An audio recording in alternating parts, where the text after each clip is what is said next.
Hello, hello, everyone. We have a awesome episode in store for everyone tonight. I hope that you can also follow us on Twitter in case you want to speak up. We're gonna have a special guest on tonight that works in Liga MX and is gonna give us a fresh perspective of things. So we're really looking forward to this episode. Obviously, we also have the play-in results. Some of these matches were really hard to watch. But here we are. I want to apologize in advance if I sound stuffy. Um, I live in California and my allergies are absolutely destroying me. We're going to start soon, so hang in there.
Just a quick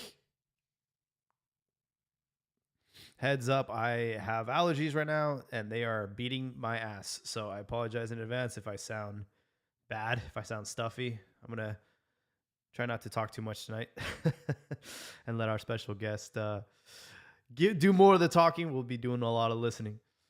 But we're live on Twitter Spaces and, of course, YouTube for y'all tonight. And, of course, this podcast will be distributed to all the other platforms. We're on Spotify, we're on Apple Podcasts, we're on all kinds of apps. And you can actually add comments in the Spotify version of this episode. There's some pretty cool ones out there. I think Rifao's gotten a shout out before. He's with us tonight.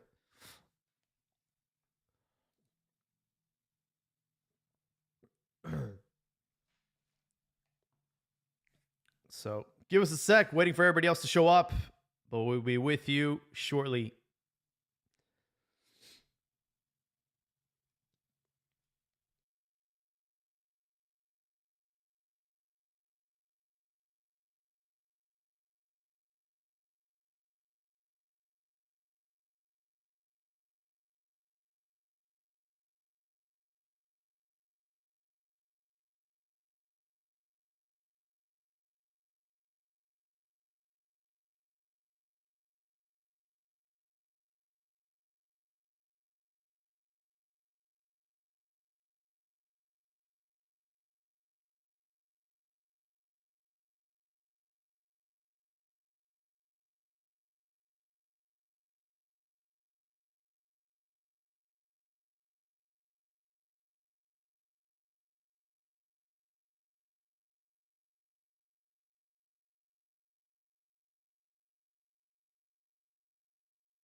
Wow.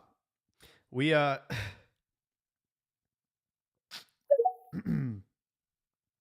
hello, hello. We got people coming on. Why is my mic? Can you guys hear me? Hello? Hey, can you hear me? Yeah, hold on. Let me connect my my microphone. Believe it or not, we actually haven't even started yet, and we already got our first comment from Chuy Garcia. He says, "Hey, Cantina, how's it hanging? Make sure you get Rifado to say Querétaro like 5 times throughout the show. Eventually, he'll get it down." Oh, I think Rifado just left. He got bullied off.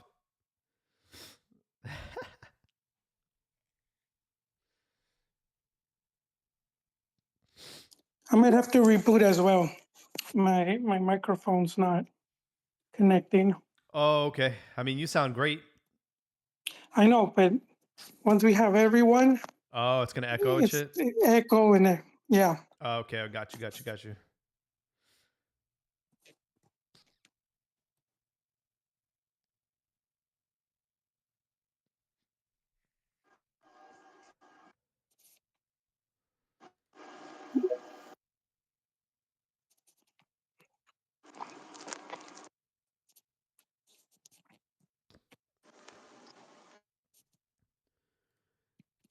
Mic check 212.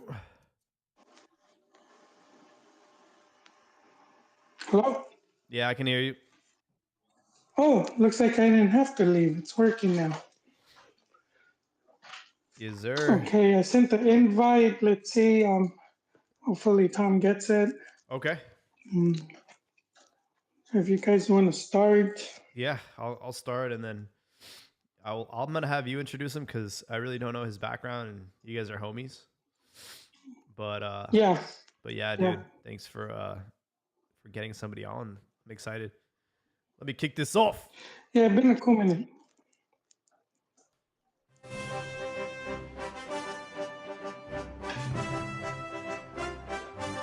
Hello, everyone. Welcome back to Cantina MX Football Podcast, episode 463. We are witnessing some horrible play in action, and it's not over yet. We still have one more match before we get our quarterfinalists. And of course, tonight we actually have a special guest joining us. We're excited to introduce them later on in on the show. Of course, we actually forgot about Champions Cup last week, so we'll make sure to talk about that, the semifinals there. And of course, all the coaching rumors now that the season is winding down, coaches are resigning, and Chivas are still in need of one. We're going to get into all that tonight. We're on Twitter Spaces. We're on YouTube. Thank you all for joining us. How we doing, folks?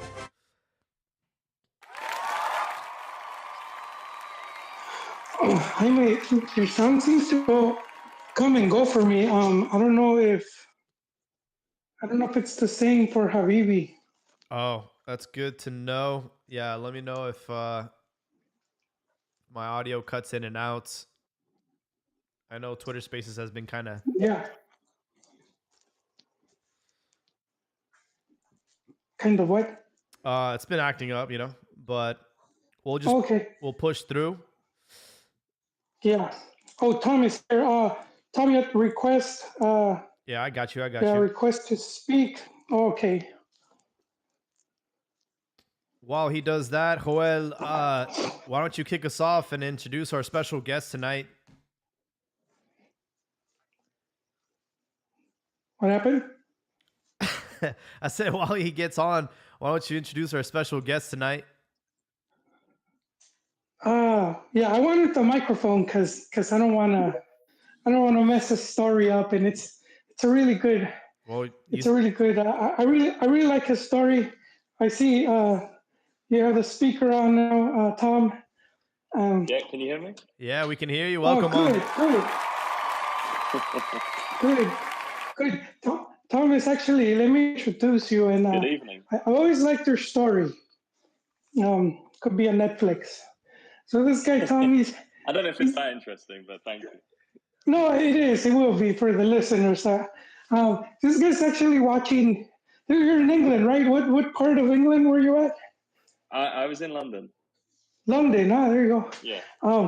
So he's watching. I think you were up really late. What was it? 3, 4 in the morning. Something like that. Yeah. and he sees a Liga MX game on, and he for some reason he decides to watch it.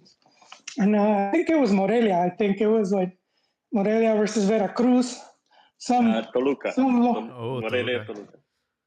Yeah, and so this dude, he that got you, that match got you into Liga MX. Yeah, I mean, fortunately or unfortunately, depending on how you want to look at it, I saw a game that ended 4-3, and Jefferson Montero scored probably the greatest hat-trick I've ever seen in my life, certainly the greatest hat-trick I've ever seen whilst actually watching it. And it probably gave me unrealistic expectations going forward, but after that, I mean, I had to watch more. So, and would it be like, 3 a.m., or would you just like through social media be able to see like highlights? So the thing was that also kind of fell into place is that the time that I saw that first game was the summer before I went to university. So going to university, let's say my body clock was a little bit different to the rest of the world. Yeah. As is quite common. So I was used to staying up late and getting up late. And yeah, because of that, I was awake at least on a Saturday night, like the games would start at 11 o'clock. So if I was around, I'd at least have time to watch like a couple of games, stay up till maybe 3.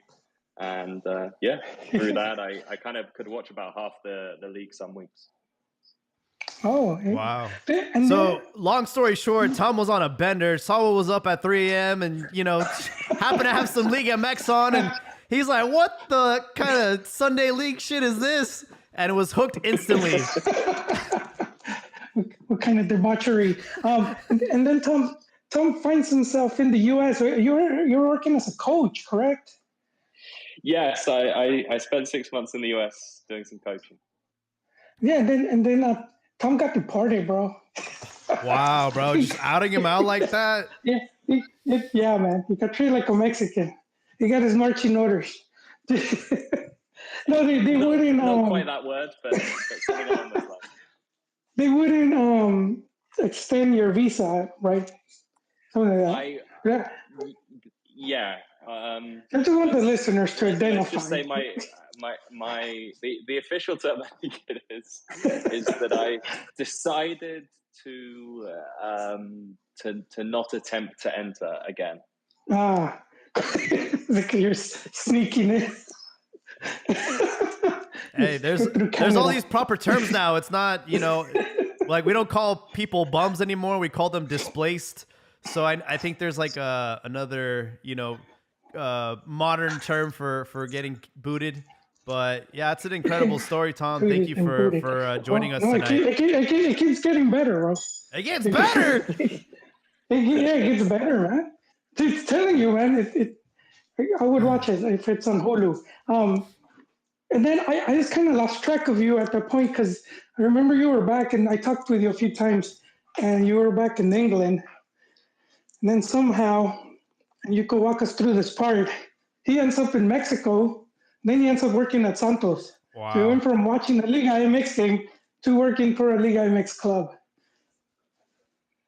Yeah, I mean, that is it.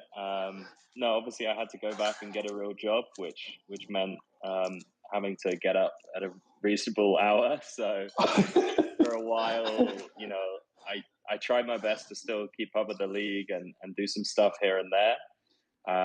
But yeah, it took a backseat for maybe a year or so. And then, basically I found the opportunity to do some coaching in Mexico City.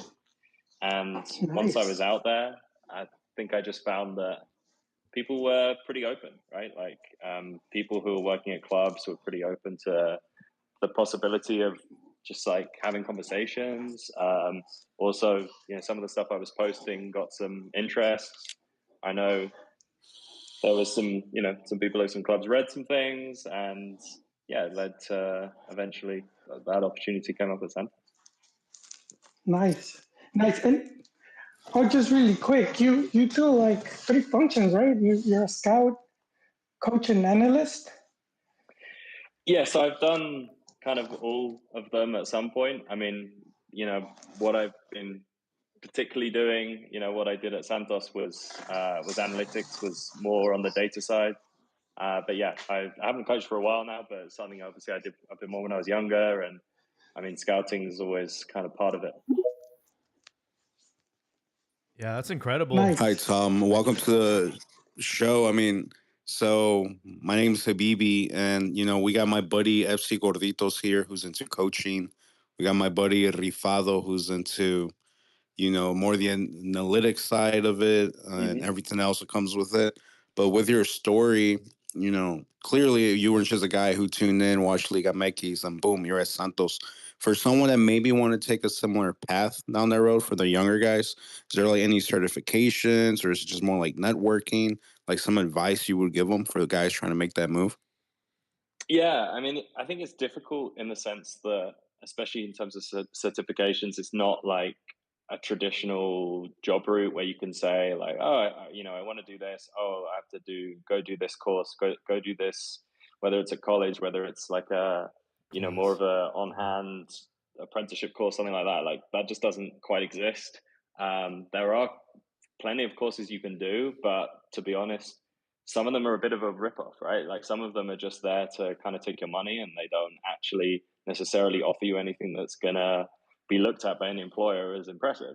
Like I'd recommend doing some stuff because at least it looks good, and there are some things that you can definitely learn from. I think it's difficult if you're in Mexico specifically, just because the level of coaching courses, if that's the route to go down, is pretty poor.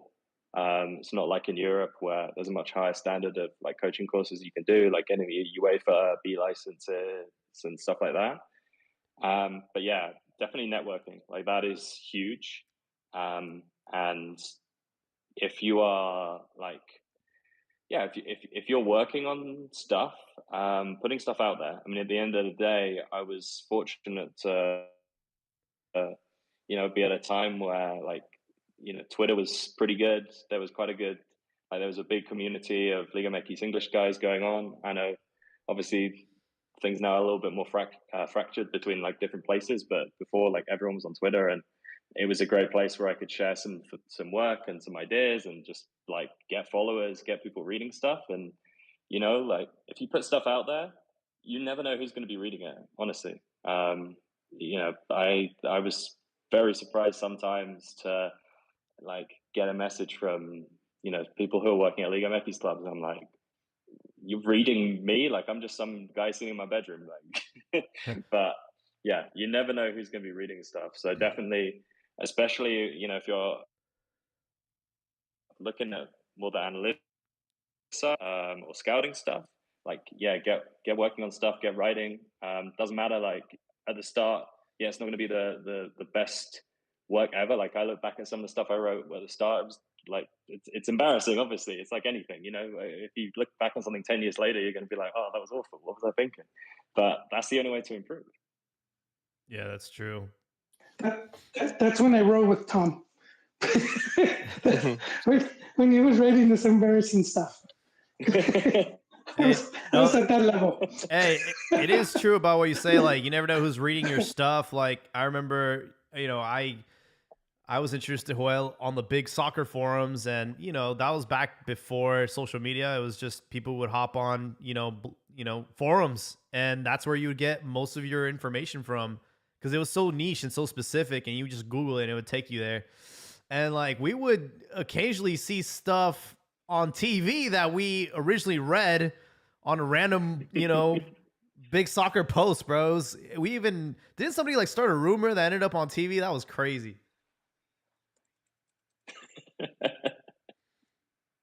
I'm not surprised. Yeah. Huerta, he like, I think somebody like posted some crazy rumor, and like it wasn't. No, they emailed him. Oh, emailed him.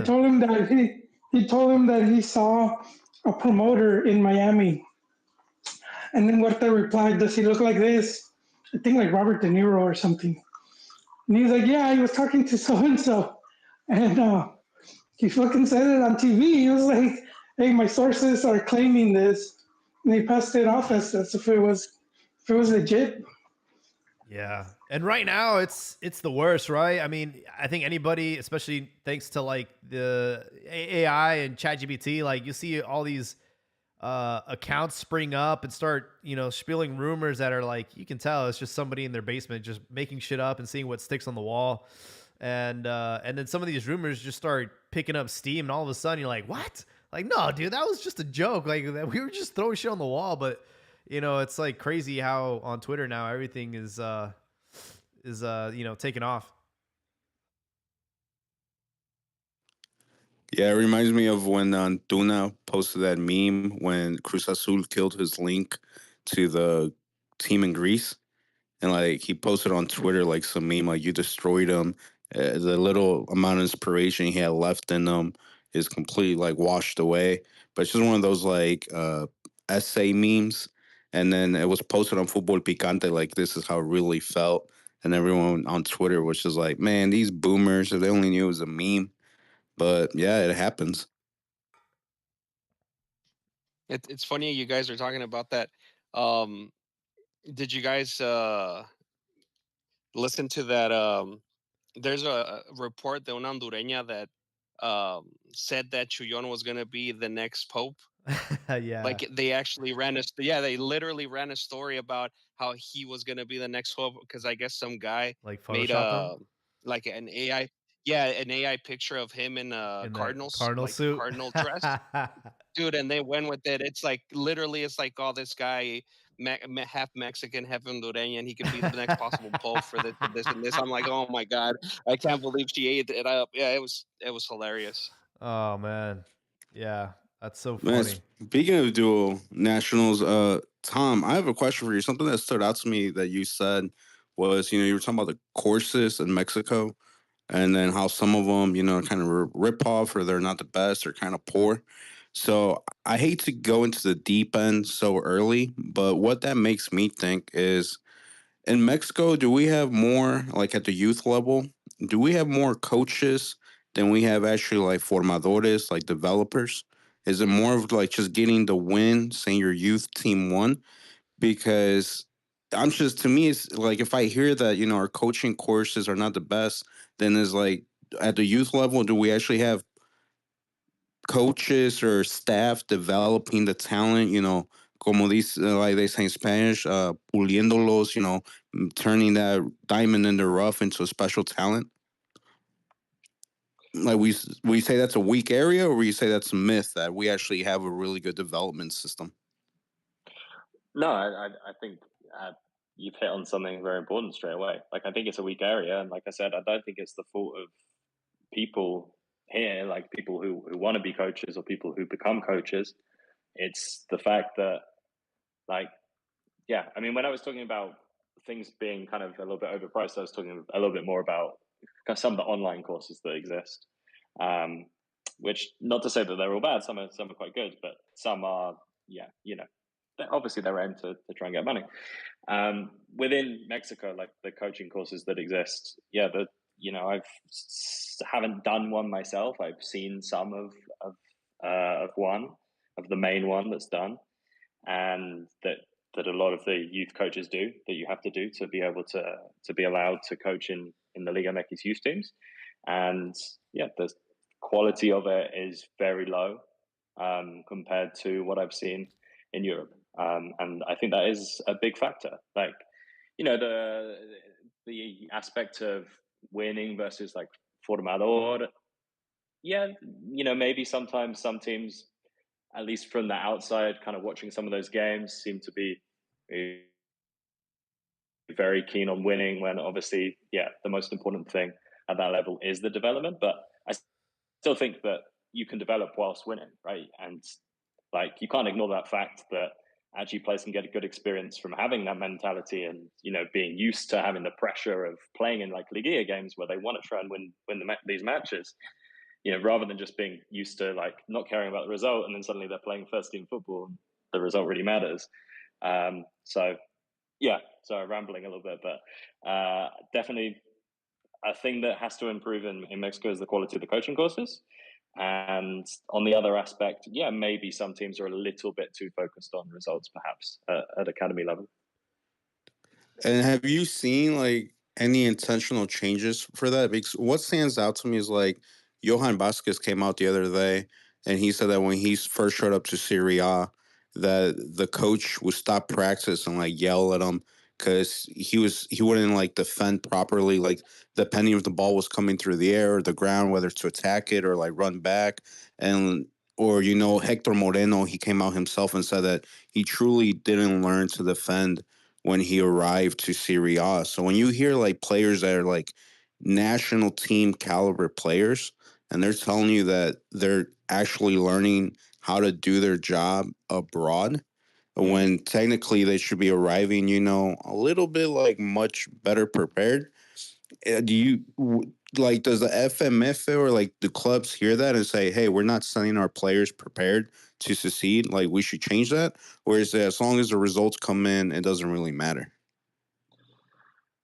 Yeah, I mean, maybe I can't speak for all clubs. Obviously, I don't know what goes on in all sides of the clubs, but maybe sometimes they can be taken by that short termism, right? Like it's a thing that is kind of rife throughout Liga MX. The short term focuses, and yeah, maybe if teams get some decent results at academy level, or they have one or two players come through, they're happy with that.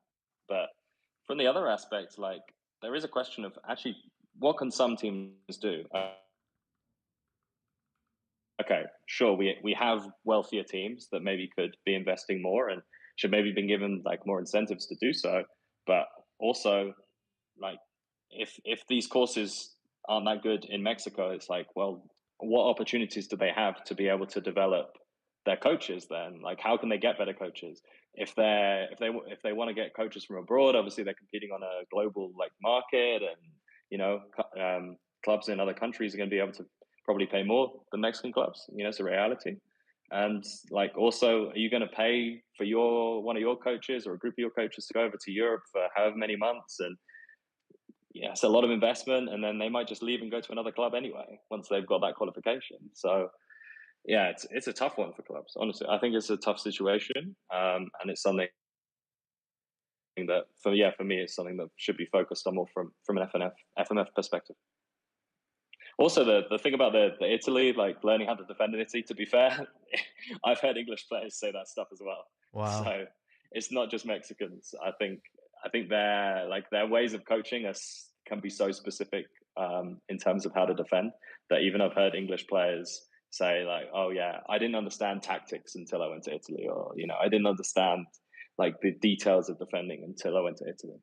Hey, Tom, I had a question for you. Like, from your perspective, do you think, when we have some really good prospects in Liga MX, clubs want to get cash out on those and they put a really expensive price tag on those, and that kind of deters, European teams from stepping in? Like, they're interested, but they're not willing to spend that kind of money.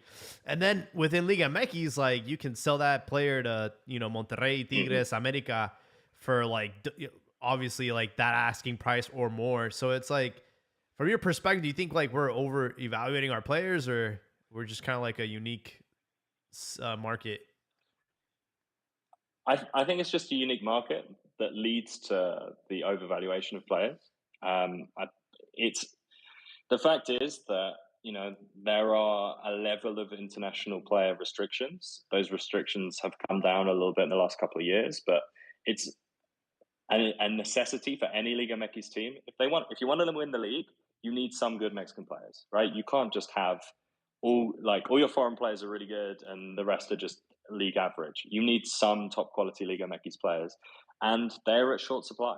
I mean, that's the situation. That's the situation. That's how it's been for a long time. There are a lack of Mexican players that can either compete at international level or can be a top player within the league, and so therefore lack of supply. The demand is there. It creates an inflated domestic market, and yeah, it's the demand and the necessities for a Mexican player obviously is only within Mexico. So, that demand isn't there elsewhere. Clubs in other countries can go look in other markets where players are at a lower value due to different market situations. So, absolutely, I totally agree. Do you think It's there's obvious, and a similarity like in the EPL? I know like English players kind of like obviously also have very expensive price tags attached to them. Yeah, again, there's a necessity for a different sort of rule, a homegrown rule, which is it's pretty similar to what we have in Mexico now, because it's not a foreign player rule. It's like like what was a player, developed or registered as being Mexican before a certain age. So it's a pretty similar rule, and yeah, it's the same sort of thing. The difference that's happening in England now is the supply's going up. Like the amount of talented young English players that have come through in the last few years or so has been much better than when I was younger. So now you are seeing, you are seeing more options on the market, and you are seeing therefore more players, taking the step to go abroad as well. And these players have become more attractive. A lot of English players have gone to Bundesliga in the last few years and done really well. So that's something that's starting to happen. And part of that, I think, is kind of just teams copying, right? Like sometimes it just takes one player from a country, and then other teams look at it and go like, oh, maybe we should bring someone in from that country. And that's maybe happened with Mexico and the Eredivisie in the last 10 years or so. But yeah, it's similar. The difference is that the supply in Mexico is just not really going up. And the problem is there's not enough professional football teams in Mexico. So there's always going to be a limit of the supply. Okay, so are you saying we should bring back Copa MX and give Ascenso a chance? I mean, I think there needs to be a way of increasing the amount of professional football teams that with academies in Mexico. I think that's that for me would be the number one aim of. It should be the number one aim of the national team, the FMF, Liga MX, the whole system, basically. That for me is the most important thing. And yeah, part of that is the incentives, right? Like the incentives of having promotion maybe attracts more people to come and invest in the sport. But obviously it isn't, we're not talking about England, right? We're not talking, it's a completely different situation, completely different country, completely different economic situation. So it's not as easy as just saying oh, well, they need to make Mexico needs to have 4 or 5 professional leagues like in England. It's not that easy. It's also huge, right? That's the other really tricky thing about Mexico. It's a huge country. So the costs of travel, of hotels, of feeding players when you're going on the road, you've got to stay overnight. It's a huge challenge. Yeah, I mean, you're up in Torreon, and that distance to Mexico City, that's probably quite a travel. Yeah, I mean, you're talking flights. You have to, if you're in Torreon, you have to fly pretty much everywhere. I mean, Monterrey is the only place you can drive to within a reasonable amount of time. Maybe Aguascalientes as well, but mostly flying. I mean, even something I know people know this that much. I'm not sure it's really talked about, but at the younger age groups of the academies, because the lower age groups of academies in Liga MX is split into 2 separate leagues, basically.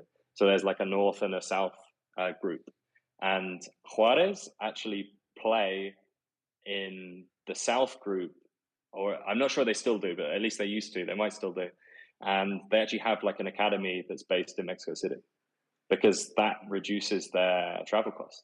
Oh, interesting. Wow, that is interesting. I never knew that.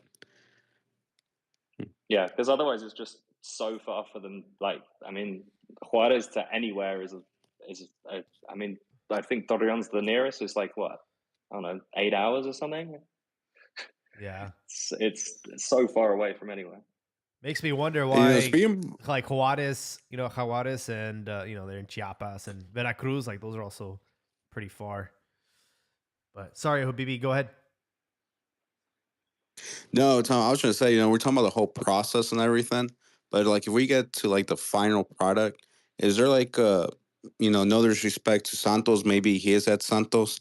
Is there a player right now that has you excited, like like a Montiel, a Cambreros? Like, is there a player in Liga MX that you have scouted, you had seen like this kid can be different, or you think we're or not? I don't know. What's your thoughts? Yeah, no, I think there's still, within the fact that the supply is limited, like we still see good talents come through. That's why, Mexico's always had some players playing in Europe, some players playing in some pretty good clubs in Europe as well. Perhaps things are getting a little bit better. Like, maybe this youth player rule is helping out as well. And we're starting to see also just the impact of some of those academies. I mean, you mentioned two players there from Pachuca and Chivas, probably the two best academies in Mexico right now. Certainly the teams that have had the best pathways of bringing those players through and getting them to have an impact in the first division. So there is some hope that maybe thanks to some clubs, things are getting a little bit better. And yeah, I mean, Montiel and Camberos are two guys that definitely excite me. But if I had to pick one guy, it would be without a doubt Gilberto Mora, who, I saw first of all, we were keeping an eye on him when he was in the under-16s because he was like the most standout player in his position that I could see, based on we have a company called Goldstats that provides sort of basic data for the Fuerzas Básicas, and yeah, within the last like 6 years since they've been covering the league, he was the most standout I'd ever seen. So I mean, I wasn't expecting him to get his debut so young, but instantly I was looking at, I saw him and thought, okay, this guy's a special talent, and yeah, I mean, his step up to the first division with Cholos has been amazing. Like, yeah, kid's like 16, and he's also a small guy, right? He's like 5'4", 5'5". He's a short guy. Yeah, I saw him. Lucky enough to see him in León this season. I saw Cholos play in León, and he came off the bench, and like the moment he came off the bench, Cholos were way better. Like he made such a good impact. It was incredible talent. Not to put like any pressure on him, but would you say he has the potential to be like Rafa Marquez, Carlos Vela, Hugo Sanchez, like one of those players, like Cuauhtemoc Blanco, one of those players that you just remember? Yeah, I mean, I think so. The only doubt is like he is so young, and the next few years are so important in terms of like where does he go from here? How much can he develop? Because we could have been having the same conversation about Lainez in the past, however many years ago. I can't remember how many years ago it was, but obviously, he's a good Liga MX player, but he hasn't gone on to be what people were hoping he was going to be when he also debuted at like 15, 16. Yeah, I think we put an incredible amount of pressure on our young prospects, and it's like, dude, like the weight of the team shouldn't be on your shoulders. Like you're just a kid, It happened at Chivas all the time when, since Chicharito left, we were trying to fill that gap. And I think like Cubo Torres came onto the scene and scored. He was like 18 or something. I forgot how young he was when he debuted, and everybody started, hailing him as the next Chicharito. And I think like that pressure like got to him. He's like, bro, I'm 18. Like, I shouldn't have that kind of expectations. Like I should just be trying to be a role play, a role, just be one of those people on the rotation or whatever. Yeah, man, I think it's tough in Liga MX. I think we also have the short season, which doesn't help, right? I mean, we want results yesterday, and coaches are on a short leash, players are on a short leash, so it's like a carousel of coaches. I'm telling you, man, long season with Liguilla. If you're gonna we copy so many things off of MLS. Might as well copy that off them. Long season with playoffs, and then another thing, with not to like rip on Mexican coaches, but Mora, he debuted with Osorio, right? Wasn't Osorio the one who debuted him? Yeah, it was with Osorio. So, I'm not trying to talk bad on Mexican coaches, but I question myself if, let's say, Tuca Ferretti, if he was Xolos' coach, would he have debuted him? Would he still be playing in the unders and we wouldn't even know who he is? Like, do foreign players, like, Colombia exports a lot of talent. do coaches that come from countries that export a lot of talent, are they more willing to give younger guys a chance? If he was Spaniard, he maybe already gotten a call up to the national team. It's different levels, obviously, but I've seen guys play for Barcelona 5 games. I think like Pau Cubarsí was one of them. He got called up to the main team. So I just don't understand how Mora, he's good enough to be playing in Liga MX, but he's not good enough to be calling up to the main national team for the important games, even if you have him taking up the 23rd spot on the roster.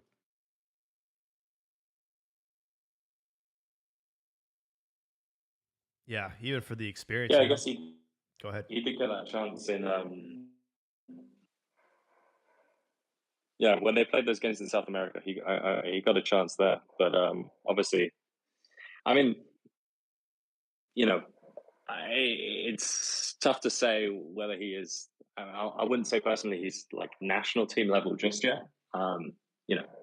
It's a bit of a difference playing for, like, even in reference to Liga MX, he's playing for Xolos rather than playing for Barcelona, of course.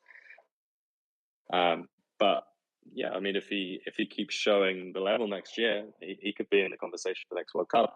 On the national team, on the giving opportunities depending on coaches. To be honest, I haven't looked at this in terms of any data, but I've seen both sides. Like, I've seen Mexican coaches who've been very willing to give young players opportunities, and some that not. And I've seen, obviously, someone like Osorio who has given young players opportunities.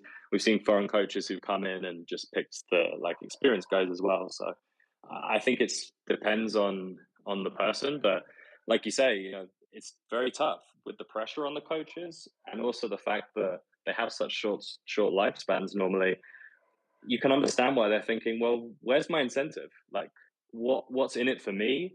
Why should I be playing a young guy now to help them be better in 2 years if I'm not going to be here in 2 years? And sometimes coaches like to do that because they, like, a little bit kind of like La Volpe, like, they want to be the guy. They want to be the guy who gives the debut to the next big star. And sometimes they are more of a formador, so they want to play the young players and they feel like they can mold them and develop them. But yeah, often coaches are like, well, I just got to get a result. Like you said, like, get a result yesterday. And who do I trust? We're going to normally trust the more experienced guys. Yeah, that makes a lot of sense. Hey, Tom. This is Christian, otherwise known as El Rifado. I wanted to ask you a few things. Thanks for coming on. If this has already been asked, you can just say. I think I missed the beginning of the pod. But as a former scout, I just wanted to ask you, what does like a youth prospect need to be successful in Liga MX? And what do you look for in a prospect when you're scouting, like for Santos? Well, it depends, obviously, per position. I think that's the key. Obviously, you're looking for different things for different positions. There's also, if your team's got a clear idea of how they want to play, whether it's under a certain coach or more of a long-term thing of how they want to play, then you might be looking more specifically for like a certain type of player. Just for example, I don't know, you may want wingers that cut inside, right? Wingers that play on the opposite side and come inside on their stronger foot. And therefore, you might specifically be looking at that. And even if there's a really good like winger who's more of a guy who puts crosses in, you might not want him just because he's not the right guy for your team. So a lot of it is, I'd say, specific for understanding what the club wants and needs. But yeah, from a data perspective, like I said, we had all the Liga MX and Expansión teams have access to this platform called GoalStats, which has basic data from the what's now the under-17 league upwards. And yeah, from pretty much from looking at players' performances, and I built some kind of ways to analyze players per position and per role and stuff like that. You can get a decent idea of certainly who the best prospects are. And what I found, which is not a groundbreaking discovery, but it's pretty useful just to know, to be sure of, is that guys who stand out the most at those age groups are the ones that go on to play in Liga MX.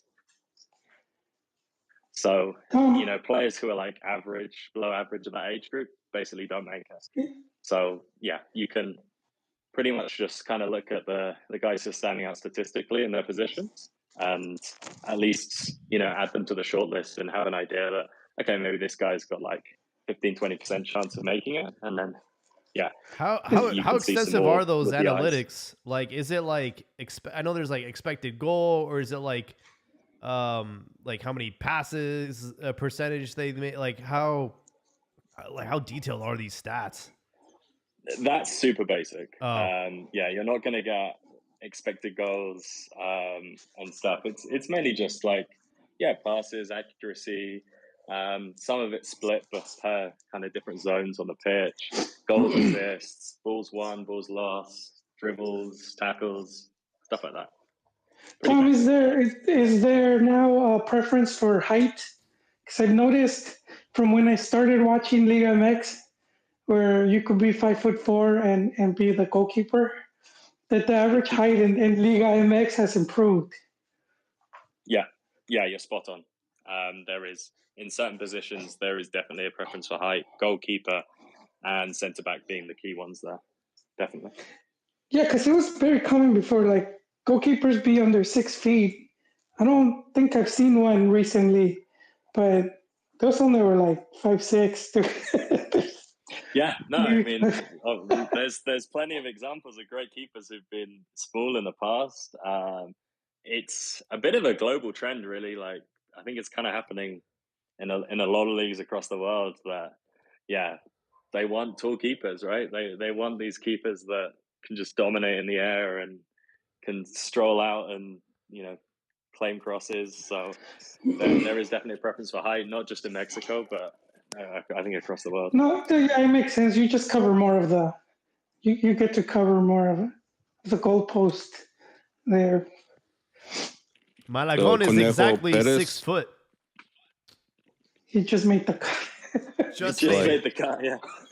So Conejo Perez, Jorge Campos, they should be grateful they were born 40, 50 years ago. Not born in this generation. Genuinely, yeah, they might not have had the opportunity.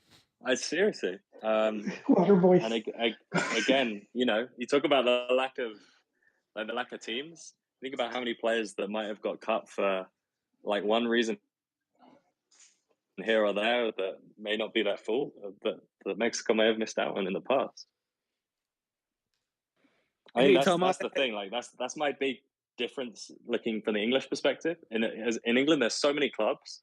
Like if you fall out of one team, someone else is going to pick you up. So you don't get people kind of falling through the net. And I think in Mexico, you get a lot of guys that are going to fall through the net. And where do they end up? Like, I know they have like Sunday leagues and like semi-pro leagues, and sometimes they even come over here to the States and play like indoor and stuff. Like, it's crazy. Like Sunday club leagues too. Jaime, they end up playing Central America. Like you look at Gulli Peña, right? World Cup player, and I don't even know what he's up to nowadays. He's still playing though. Hey, you can make money playing 7-a-side football nowadays. Yeah. There's a lot more opportunities than there used to be with all these Kings League and all that sort of stuff. Hey Tom, I had another question, and you can refuse to answer it because I know this one's a little bit a little bit tricky. But like we've heard of like crazy stories about like corruption in the youth system of Mexico, and like examples like Club de Cuervos, where the coach he basically wants to do like prima nocta on a youth player's mom in order to debut them, or like money, like or they want money or something like that. Like, have you seen anything like that in your time as a scout? No, I've never seen anything like that, to be honest. Personally, I've never seen anything like that. All right, is it something that's like talked about, or like is it just stuff from the past and like people's imagination? Will you blame the people for believing those rumors?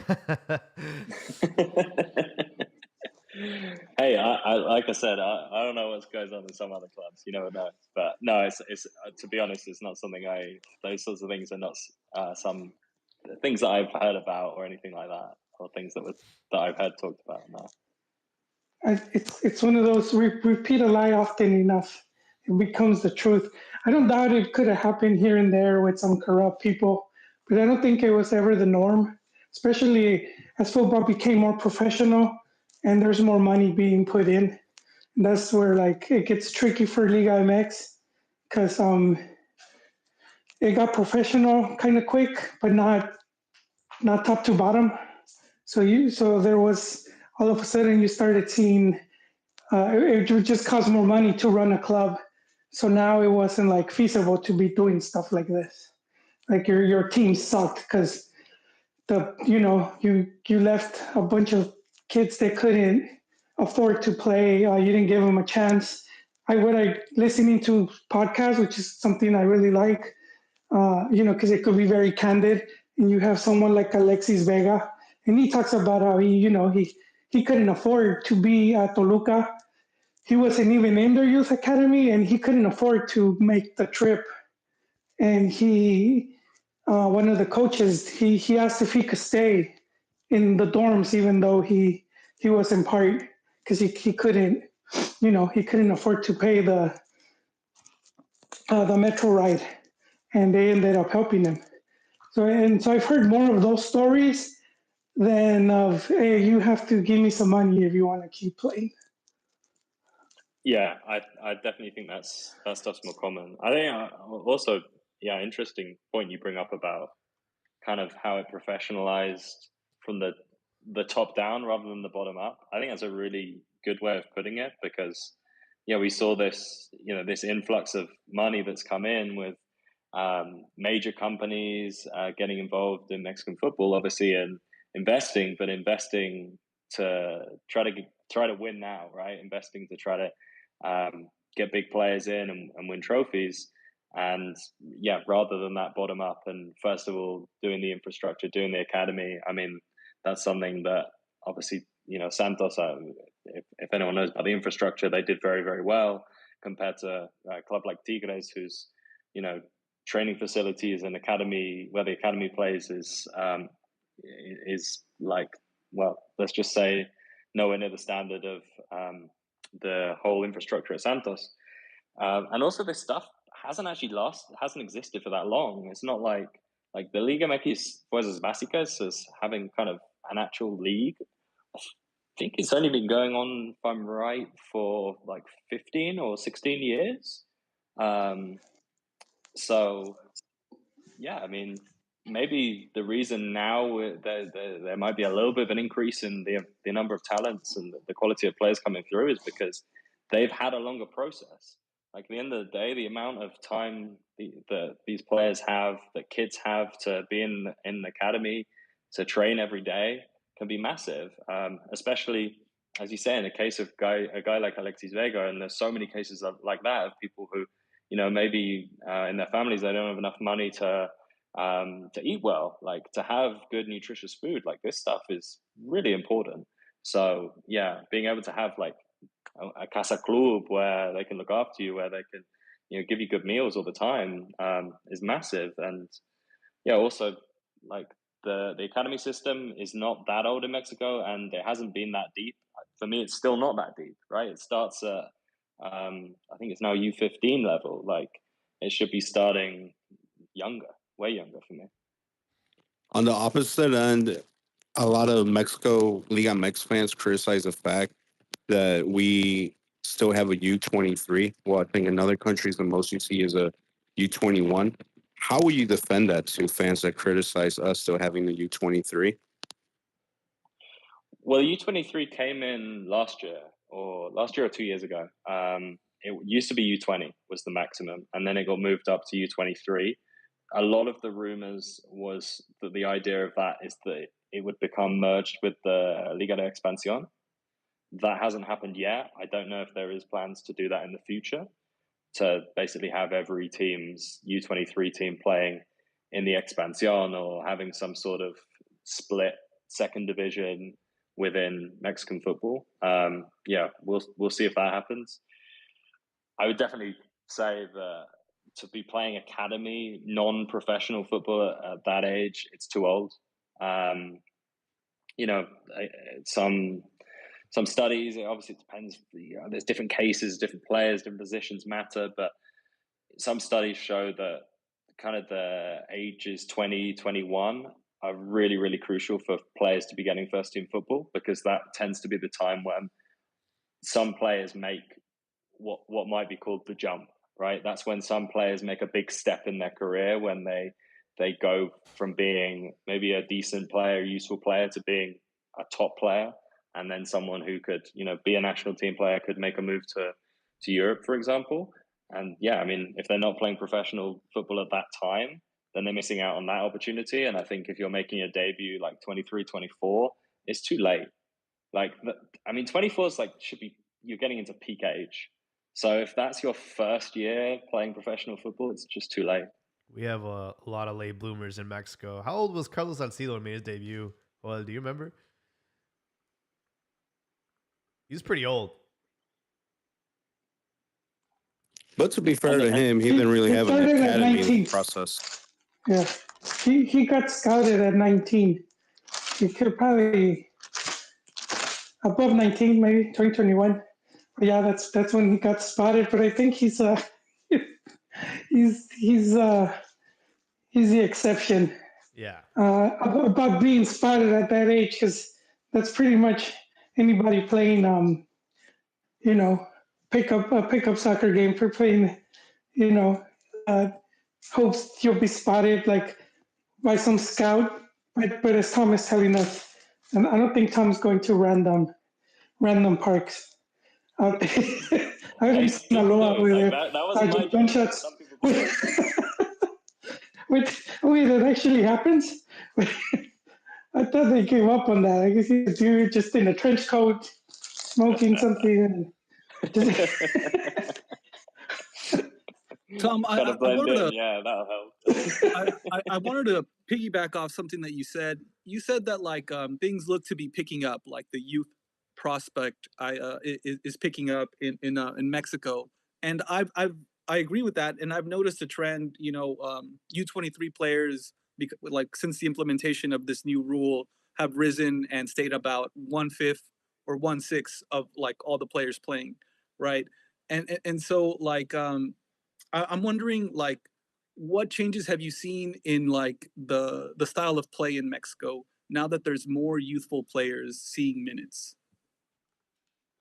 Ooh, that's a very good question. I'm not sure necessarily if that's played a role in it, rather than more of just kind of general trends in football. I think there's some of the tactical trends that I'm seeing are just kind of, I think, kind of floating down, I guess you could say, from European football. Like a lot of teams, also there seems to be trends of teams copying stuff that happen in Mexico. Like there has been a lot of times a few years ago, especially in the academy system, where America had this big success playing with very narrow, wide players and fullbacks that overlapped. And for a time, it was like everyone was playing that same way. Because, I mean, Dano did it at America, and then he went to Monterrey, and he implemented the same thing. And a lot of teams at academy level started doing the same thing. Obviously, we had a time where kind of everyone seemed to play 4-3-3 because that was the moda. That's basically, you know, that was the fashion at the time. So I think maybe sometimes it comes a little bit more top down, and I would have to look into it a little bit more to be able to say if young players have had more of an impact on that. I think what perhaps should happen is that teams should be playing a little bit more intensely, pressing more, because with young players you get that energy. But that hasn't really happened. I haven't seen that happen in general across the league. Tom, so I'm an old school kind of guy. I'm a big believer, you know, in soccer culture. And to me, Mexico's soccer culture is not a 4-3-3. Like, you know, talking national team, I'm more a big believer we'd be more successful in like a 4-4-2. do you say that's a bunch of baloney, or that there is such thing as soccer culture and soccer identity, and some teams should play more formations or tactics than others? Yeah, no, I totally agree with that. I think there's definitely like national styles are a thing, and some countries struggle maybe because they struggle to find an identity. They switch between different ideas or whatever's, like I said, kind of fashionable at the time. I mean, these sorts of debates happen in England all the time, as you can imagine. England had a very strong identity of how to play and were very, very unsuccessful with it, to be honest. And yeah, maybe being a bit more open to some ideas from abroad has made England a bit better, I think, in recent tournaments. So it's important not to get too insular, like to just kind of be stuck in your ways, I guess. But I think, yeah, it is important to consider like what is your culture, especially within a club. Like, what do the fans want to be able to identify with? Like, what do they want to see? Because no team can win every game, right? But at the end of the day, the fans need to like still feel some sort of connection with their team, like they're representing them on the pitch. And also, I think that stuff massively helps with long-term planning. Like, if you've got an idea of how you're going to play, like I was saying, that can help you with who you're scouting for the youth team, right? And so like that's looking maybe 5-10 years into the future. So if you're constantly switching everything up, then well, it's impossible to plan for the future, basically. So when the new coach comes in, let's say he likes a 5-3-2, he gets let go in a year, and then the next guy that comes in, he likes a 4-3-3. So I mean, that's understandable. But as far as like the clubs, like let's say like from the U13s to the U18s, do all the divisions within the club play like the same formation due to the club's identity, or is it basically up to the coach of each division? Like, what's like the general standard? That will depend club to club. So there are some teams that you look at, and because like for example at Santos, we had a really good analysis team, right? Just a bit of background. We had a great group of guys who were doing video analysis. So we had pre-game reports on every single academy team, men's first team, women's team, Wow. all the teams within the club, and all the presentations were done in the office where I was as well. And so basically, I saw all of them, and a lot of the times, I was more focused on first team because that's where you have most of the data for both men's and women's. And a lot of times, you'd be watching, you're just like, "Oh, this is exactly what the first team did." Like they're trying to create a kind of what we'd call like a estilo institucional, like a style of play across the whole club.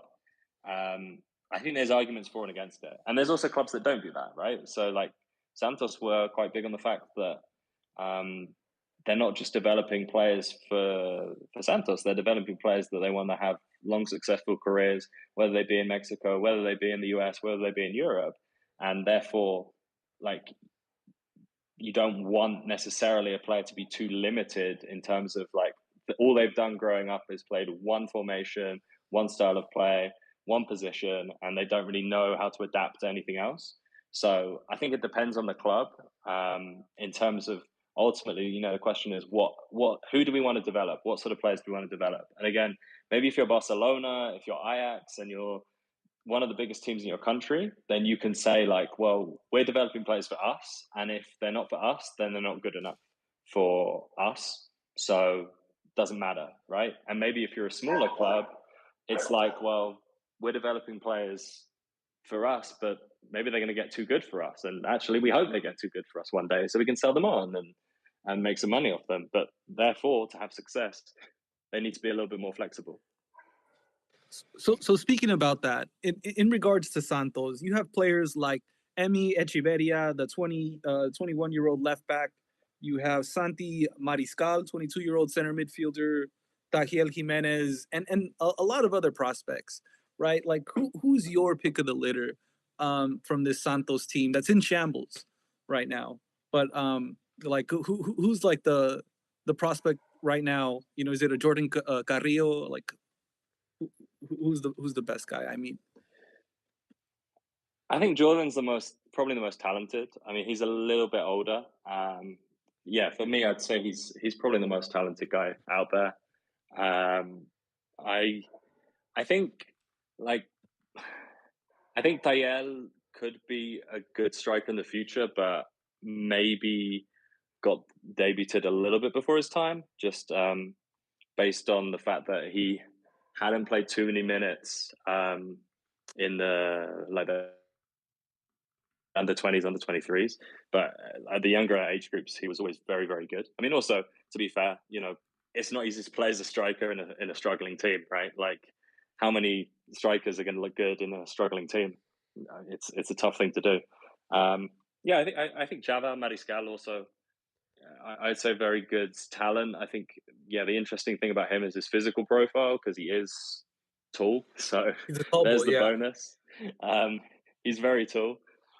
And I think, yeah, maybe just hasn't been able to find like the right role in midfield for him so far. I think it was tough, right? Like the trying to adapt to Nacho's ideas.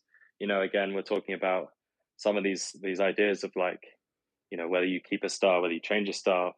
Nacho obviously has a very distinct style of football, and it's something that was very different compared to the history of Santos. So, there were some difficult adaptations for some players. Mm. Hey Tom, Eddie from FC Gorditos. So for those Mexican players trying to follow the European dream, do you have a blueprint for them, or have you come up with a blueprint on how to get them there? If not, what would be the blueprint to get them to the European, or to reach the European dream? I mean, obviously the easiest thing, I mean, I wouldn't say I have a blueprint, but obviously you've got to stand out, right? First of all, you've got to be performing at a high level.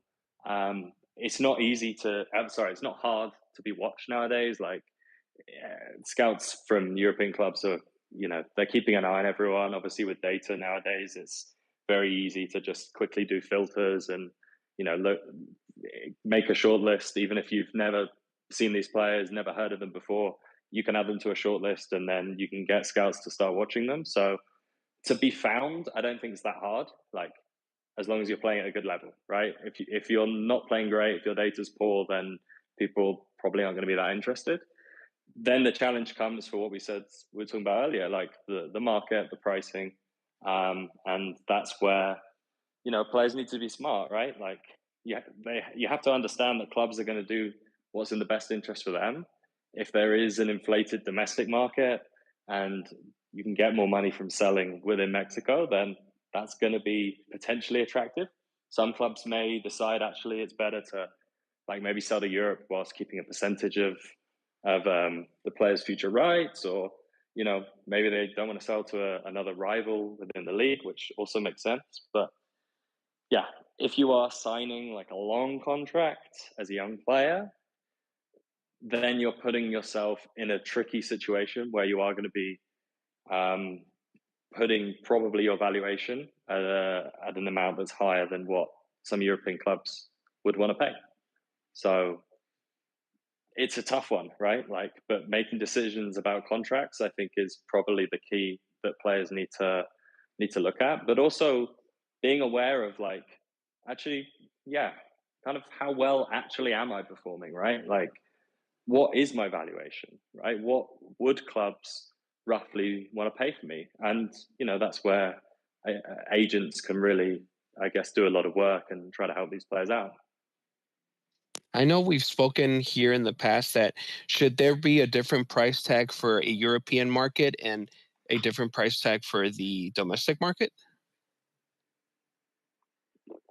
I mean, I think that just is naturally like that is what happens with the market, right? Like we were saying before, just because the demand is there specifically for Mexican players within Liga MX, and obviously like within Europe, that demand isn't there because it doesn't matter. Or actually, it might be due to their foreign player rules or non-EU rules. Like it might be a negative to have a Mexican player rather than having a European player. So yeah, I mean, they just are different prices, right? So I think that's something that has to be taken into consideration. And even sometimes, just to finish, sorry, even sometimes not even just for Mexican players, but sometimes foreign players, right? Like some of the prices we've seen for foreign players moving within Liga MX has sometimes been inflated. So there can also be maybe a little bit of a overrating of like, oh, this guy knows the league, right? I think that can happen as well, because some of the prices for players moving within the league, you think no one else in another country is going to pay that amount.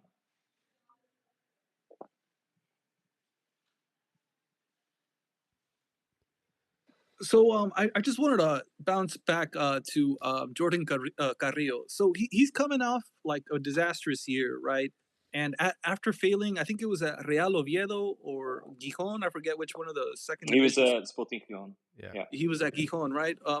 And he flopped over there. The goals and assists aren't here for him at Santos. And granted, Santos is struggling, right? Historically low point for them. But like there's been a lot of hype around this kid, but he hasn't really produced. Like, what do you think this kid needs to like become to materialize some of the hype? Well, I mean, he's obviously a player I've looked at a lot. I always wondered with him if I think he's a case of a player still who hasn't been put in his he hasn't been found his specific role on the pitch where it's best for him, and also he hasn't necessarily added something to his game. So I think this is like often how I like to think about young players is they've got these talents, right? Okay, we don't want to take them away. How can we get the best out of those? But also, like, can we add something else to his game to make him more productive on the pitch, right? And one thing I've always wondered with Jordan, I'm not saying that I'm sure this is the right answer, but I've often wondered for him if that goal assist production hasn't been there, whether he actually needs to be playing a little bit deeper. I compared him to a similar thing what America did with Fidalgo a few years ago, who obviously has become one of the best players in Liga MX over the last few years. Well, his first season in Liga MX was a bit disappointing. He was playing as a number 10, and like that kind of production wasn't always there. And so he got moved back, right? He got moved to more of a deeper midfield position where he could use all of his technical abilities to help the team build up. And I've always wondered if Jordan could be better in those positions, because something that he is so good at is like just holding the ball, not letting people get the ball off him, winning fouls. He's excellent at winning fouls.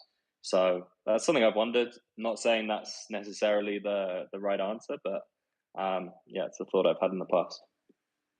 I love that idea, but I think one of the detriments to that is that he's not physically imposing enough to be trusted in a 2-man or 3-man midfield to be that 8. Or and so is Fidalgo though? Is Fidalgo is nowhere being physically imposing. But he's augmented by like players of a higher quality at America, right? Santos doesn't have that luxury. Sure. No, I mean it's a fair point. But I still think that actually something that's really good about Jordan is he is a hard worker. He does, defensively, he does work hard. I'm not saying, obviously, he's not the most physically imposing, but I think he has that in common with Fidalgo, where maybe they make up sometimes by that lack of sort of, strength or height or whatever it may be with intensity.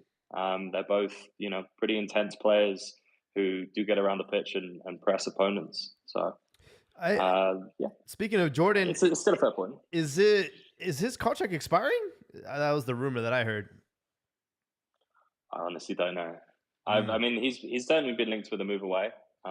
So we'll see if that happens in the summer. Yeah, we've been keeping up. A lot of us here are Chivas fans, and he was definitely a name that was dropped. And it sounded like it was going to be a free transfer. His contract's up in the summer. We'll see. Could be interesting, although, not always been the best place for players to develop. Oh, you mean Chivas? Yeah. Yeah, so I don't know if you agree or disagree. I attribute that to, we talk about Fidalgo and America, the players that he had around him to like grow into his position. Chivas, they bring in like youth players, like let's say they brought on Jordan Carrillo, that they're gonna expect him to be an immediate answer, the same way they expected like Antuna, Alexis Vega, and all these other guys. Instead of having like quality veterans to show him the ropes, even though you're like the potential new young star of the league, I'm still the veteran. I'm still throwing the pressure on my back. Like you should, if you can be an immediate impact, great. If you can't, that's all right. That's why we're here. The veterans are for. And do you put that more like on media, fans, ownership? Who's mainly responsible for all that? Yeah, I mean, probably a combination of it. I do think it's a good point. I think it's true that definitely there are cases where it can be a lot easier for a young player if they're put into a situation where at least they've got a couple of guys around them who are a bit more experienced. Because at the end of the day, like coaches can have all the impact on the training ground and all the all the prep work they do and all the video sessions and everything. But once you're on the pitch, like you're out there, right? You're out there on your own and probably not going to hear half the stuff or most of the stuff a coach shouting and might not make sense in the moment anyway. So yeah, sometimes I think it definitely can help to have that little bit of support around them. I mean, Chivas is obviously a tough situation because the pressure is always going to be there from fans. I think that's unavoidable. And I mean, ultimately, I guess it comes down to the squad building, right? It comes down to the ownership, the directors to build a squad that can both kind of support and deal with that pressure, but also get the best out of some of the young players that are coming through. Because especially in recent years, like with what they're doing with Tapatio, that pipeline is working very well. I 100% agree. Some of the players that they have now, like Chavez and Camberos, and they got Gomez, Castillo, Ray, a bunch of guys. But like, I wanted to, I think you were kind of touching on this, but I just wanted to follow up and just like ask you, like, there's so many players that do so good outside of Chivas immediately. They hit the ground running. Antuna leaves Chivas, he becomes the top goal scorer for Cruz Azul. Vega, heck of a season right now. Chino Huerta.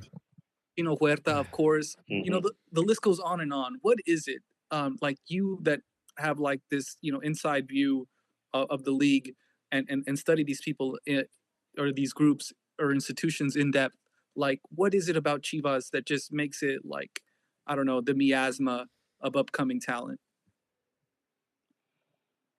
I mean, I think there are, and certainly a lot of people do talk about some off-field things there, about the pressure, about the distractions as well. To be fair, which we've seen, in the past, some cases of the Jalisco Mommies. Is that what we're talking about? Are you talking about Salcido and his distractions, Tom? I'm not talking about anyone specifically, but Guadalajara, being a Chivas player in Guadalajara means a certain thing, right? So sometimes, moving to a small city can help, allow to take you away from the pressure and take away from some of those distractions. I think that is a factor, but specifically from Chivas, I mean, my personal point of view is that I've looked at it in the last however many years. Well, basically since Almeida left, they've been on these normally 3-season cycles, so 1.5-year cycles where they have like 2 consecutive coaches who play a similar way, and then they bring in a new coach who does something completely different, and then like the next guy who's normally an interim kind of copies the same thing, and then that doesn't work, so then they switch to something completely different again, and they're in this constant cycle of just like fracaso, we need to change, and then it doesn't get better and everyone's disappointed, so then we need to change again. And that's not just in terms of the coaches, but we've seen it happen in terms of the directors as well. Some of that not entirely their fault, right? But yeah, some of it is just like lack of long-term planning, right? Just constantly, desperately searching for the silver bullet, the solution that makes everything right now. And I think there's a danger in Liga MX in general just to get caught up in that mindset because of these short seasons, right? So always there's always another tournament around the corner, and everyone starts with 0 points. So it feels like, hey, if we just get this coach, if we just get these two players, if this guy just scores one and gets more Right. confidence, then suddenly everything's going to turn around, and one win's going to turn into 2, 3, 4.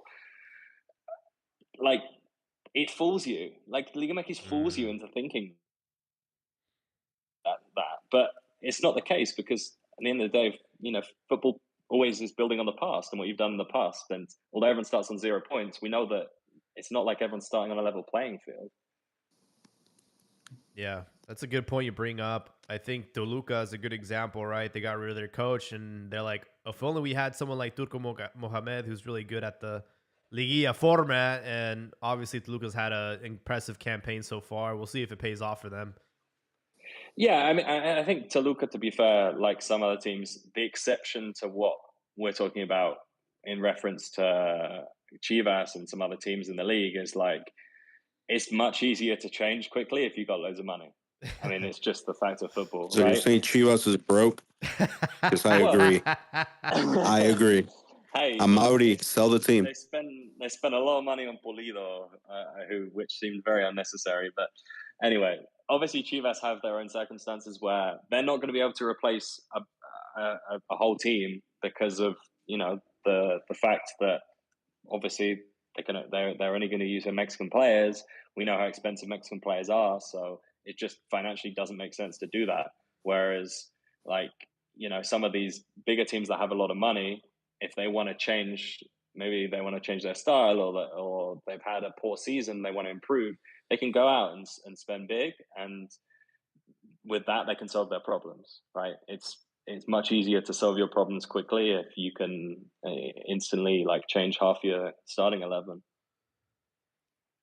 Tigres, Monterrey.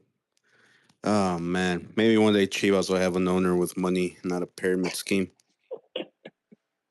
Yeah, what I don't get though is you look at Pachuca as a great example of a successful club with not a lot of money, small market, right? They use a lot of young players. I think 8 of the 11 players that beat Monterrey were homegrown, right? Like, I just don't understand why more clubs in Mexico don't try to replicate some of that.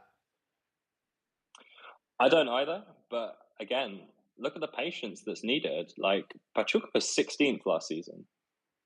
I mean, it's easy. It's kind of easier to do that if you're Pachuca, because if Chivas was 16th, it would be a national scandal, right? And everyone would be talking about it every single day. Obviously, if Pachuca is 16th, because it's a small market, no one really notices. But they were 16th last season. Did they change everything? Did they change their coach? Did they get rid of their key players? Did they go, oh, we give up on all these youth guys because they're not good enough?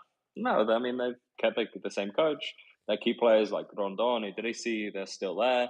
The same young guys are still getting minutes, and now they're in Liguilla again. So I think what they do well is they kind of they take the lows with the confidence that actually, if we stick with what we're doing, the high's going to come next season, rather than this constant feeling of desperation. And Tom, I hate to go there, but I'm going to go there. Obviously you're not the face of Santos, but is this the same message Santos fans should hear? Because you see them showing up at the stadiums with paper bags on their heads, embarrassed by the current results of the club. Is it one of those things like, hey, we're a small team, we got some problems going on and off the field, but just give us some patience? I mean, the difference is it's been back to back to back poor seasons, right? So I that's when it. Yeah, I think you can ask for patience for so long, and after a while, obviously, it becomes a lot more difficult to do that. So yeah, I think it's a different situation, and I mean, obviously, totally, you can totally understand like the fans' frustration there. Absolutely. Hey Tom, really quickly, I just like to piggyback off of the previous question. And how was it looked at internally within the institution? The fact that the fans were still supporting the club in any way possible, but yet holding the club accountable to the point to where they don't want their identity seen supporting such a poor product. I mean, I don't know, because all that stuff happened. I mean, I wouldn't have even known anyway, to be honest, considering my role, wouldn't have been to do with that. But those sorts of protests happened this season, and I haven't been there since November. So I'm not sure about that, to be honest. Well, then, my dear good sir, you left at a good point. Congratulations.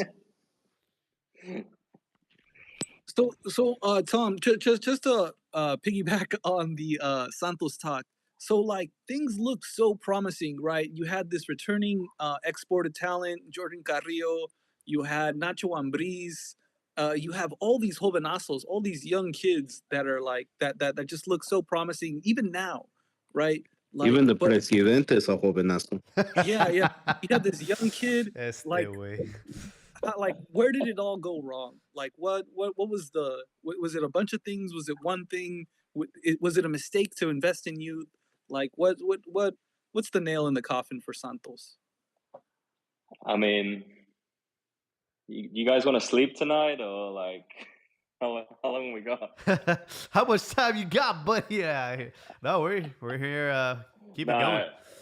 No, I mean, I think a combination of a lot of things, obviously, is that there's a lot of things that are going on there, but I think everyone could see.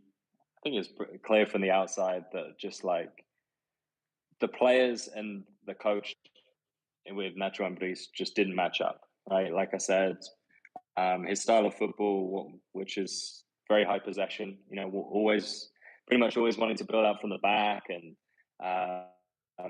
have his centre backs be very comfortable on the ball and confident to play it short even when the opponent's pressurizing. It was something that Santos weren't used to. It's something that a lot of the young players weren't used to, because it's not something that's been done by any coach, at least for a while, in the club. So I think that's the main thing, like a mismatch, and it doesn't. I think this is what I say in a lot of situations. It doesn't necessarily mean that players or coaches are necessarily like bad or good. All right, I think sometimes things get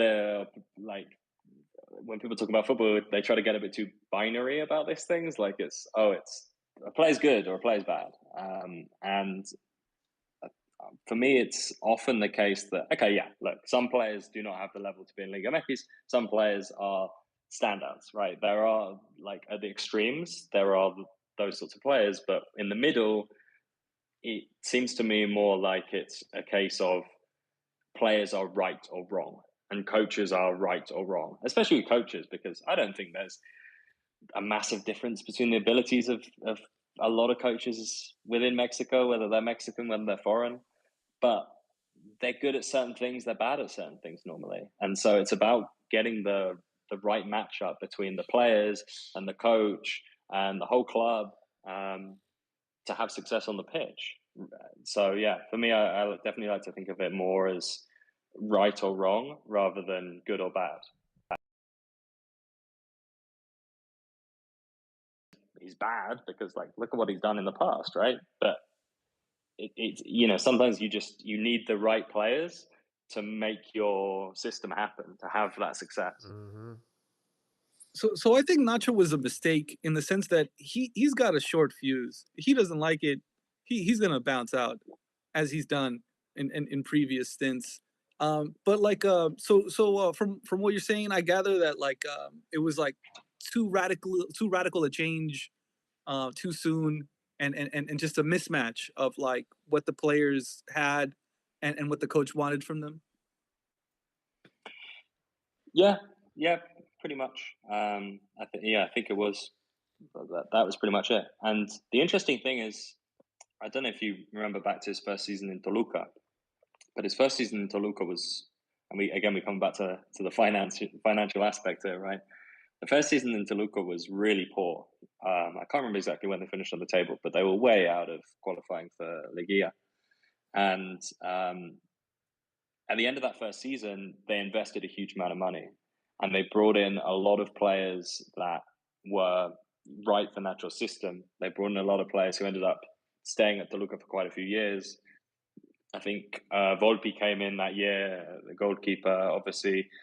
Guys like Claudio Baeza. I think he signed the centre backs.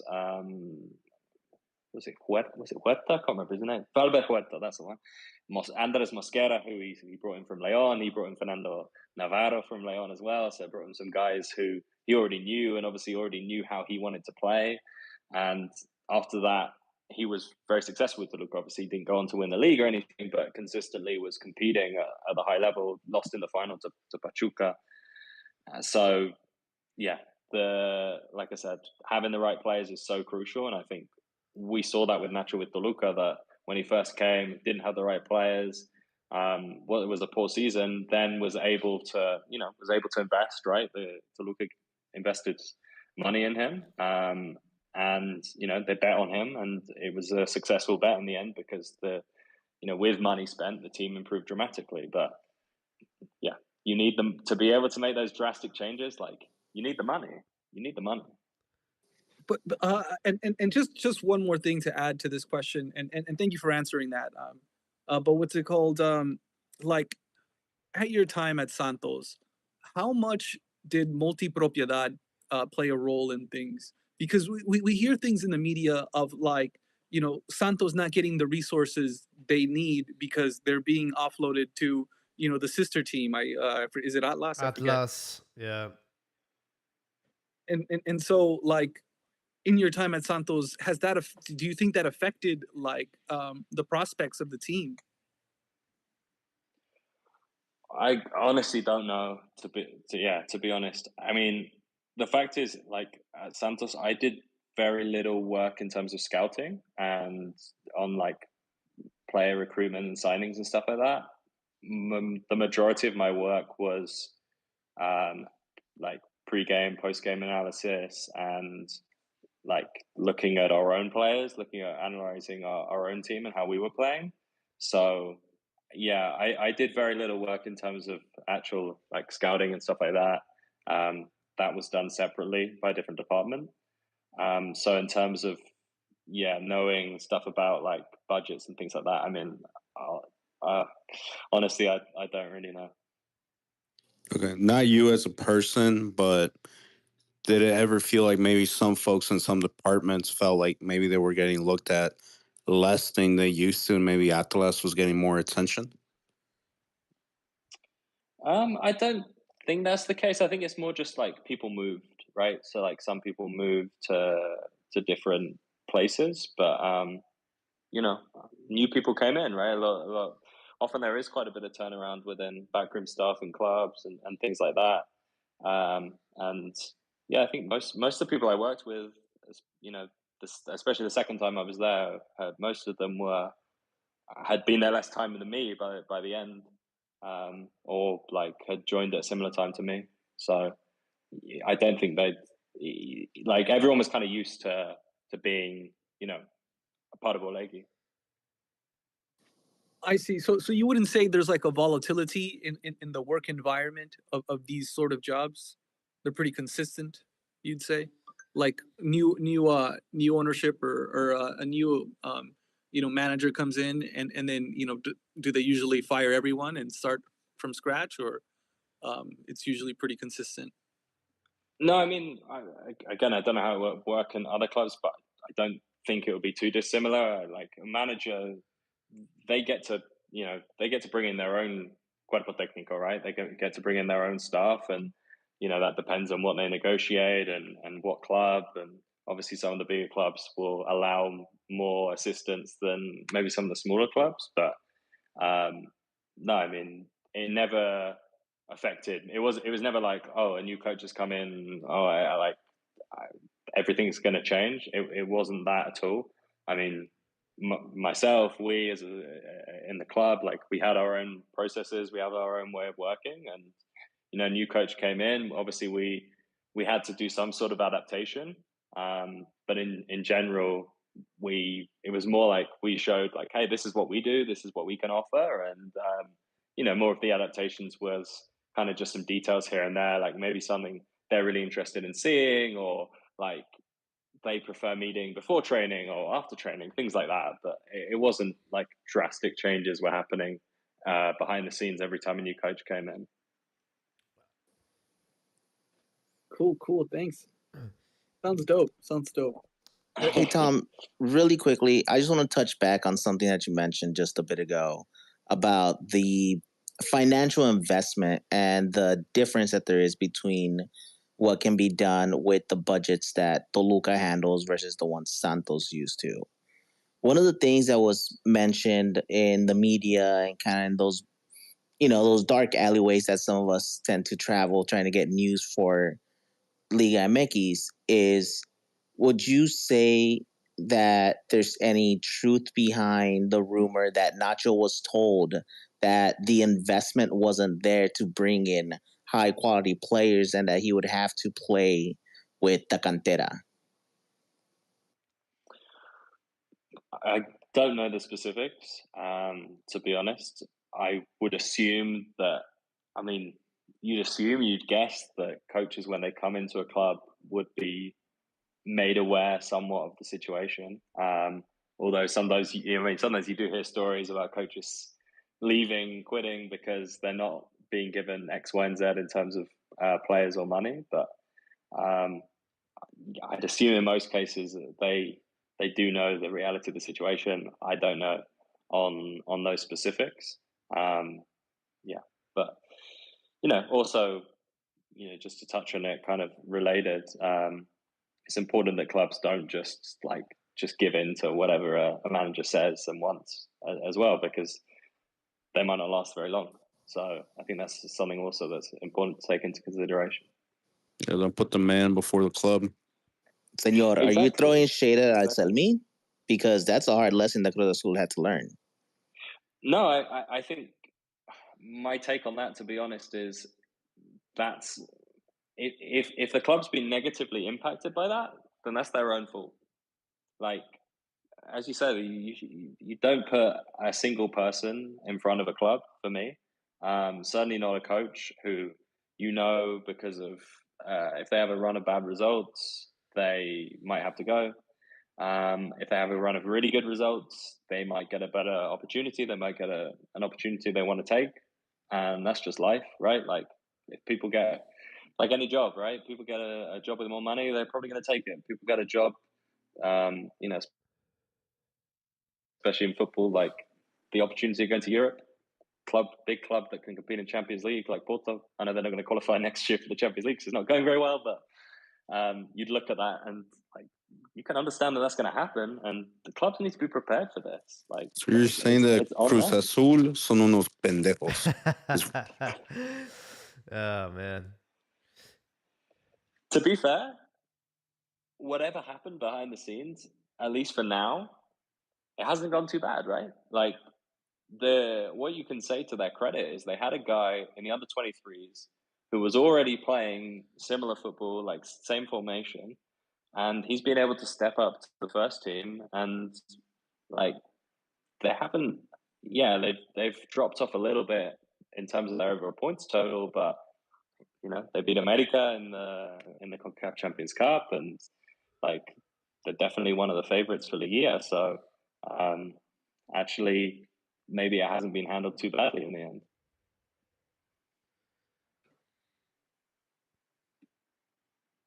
We had Chiquete Orozco. He was on a podcast not too long ago, mentioned that up until Paunovic, he had really never studied film, which was quite alarming to hear someone say that. And I know nowadays, all clubs have some sort of analytics, and they like to prep for these matches, but like all the work that you were doing, was that being handed off to the coach, the players? Were they actually utilizing this information, or do you see the the Mexican player just doesn't really like. They're not very professional when it comes to like prepping for matches and stuff like that. Again, I think it's probably like depends on the individual. Like I think it can depend a lot from one player to another. I do think one thing that is important is to try to get players used to doing this.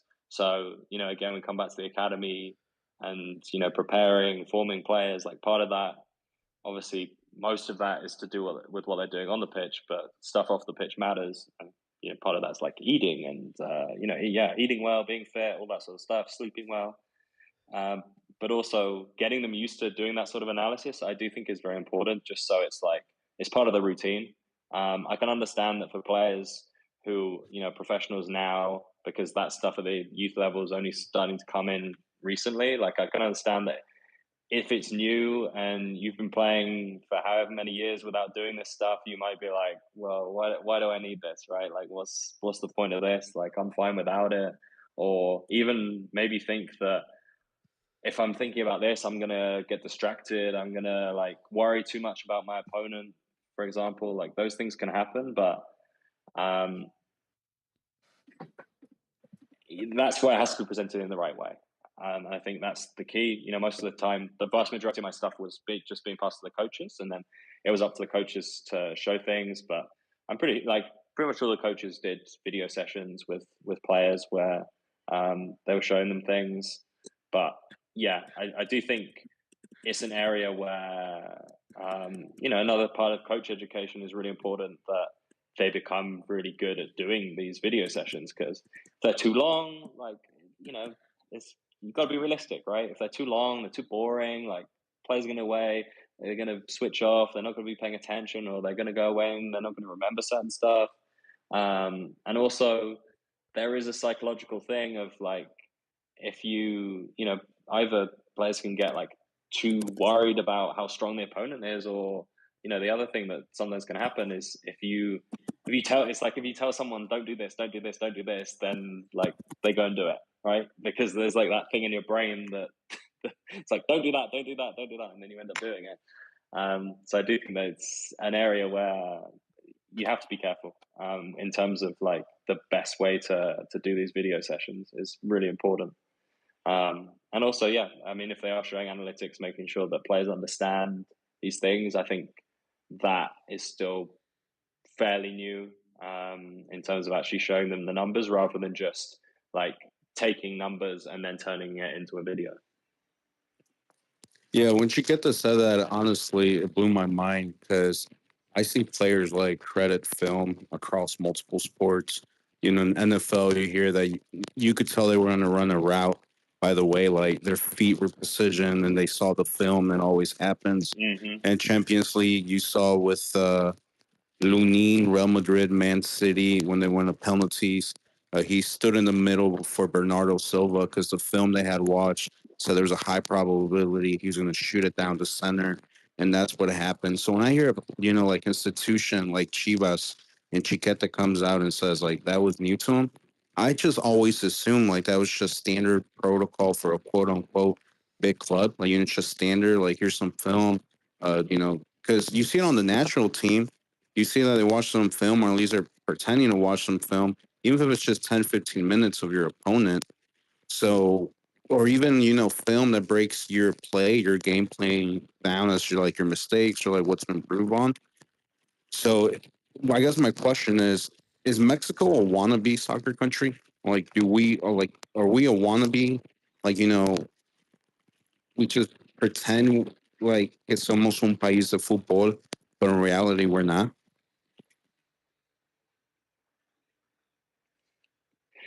That's a whole like massive step from one thing to another. No, I'm just saying. I mean, it's not a question to you. It's more like an open air comment that I'm making because like to me, like Argentina, that's a soccer country.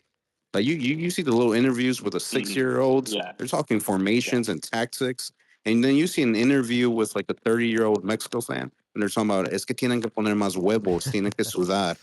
Even on that level, there's a big difference. Yeah. Yeah, but like, I mean, what do people see in this country, right? Like, people like, how are you going to learn that stuff if what you're watching is what you get on TV within Mexico, which yeah, I mean, So you're saying you're not a be, fan of Alvaro Morales? Look, I mean, like I said, it tends to be a bunch of guys shouting at each other, right? I mean, that's what I get. Also, Tom, I don't know if you noticed, but for a time in Mexico's World Cup coverage, they had a clown as part of as part of the as part of the the group that analyzed their post match, pre match setup, and then the competing television show, The Talking Hand. Güey, espérate. And then they had puppets. ¿Qué tienes contra Compayito y Broso, el payaso más baboso? No mames, güey. Son un tesoro nacional. But I'm just explaining to Habibi why that 6-year-old in Buenos Aires can talk formations, and the 30-year-old Mexican is listening to a clown crack jokes. I mean,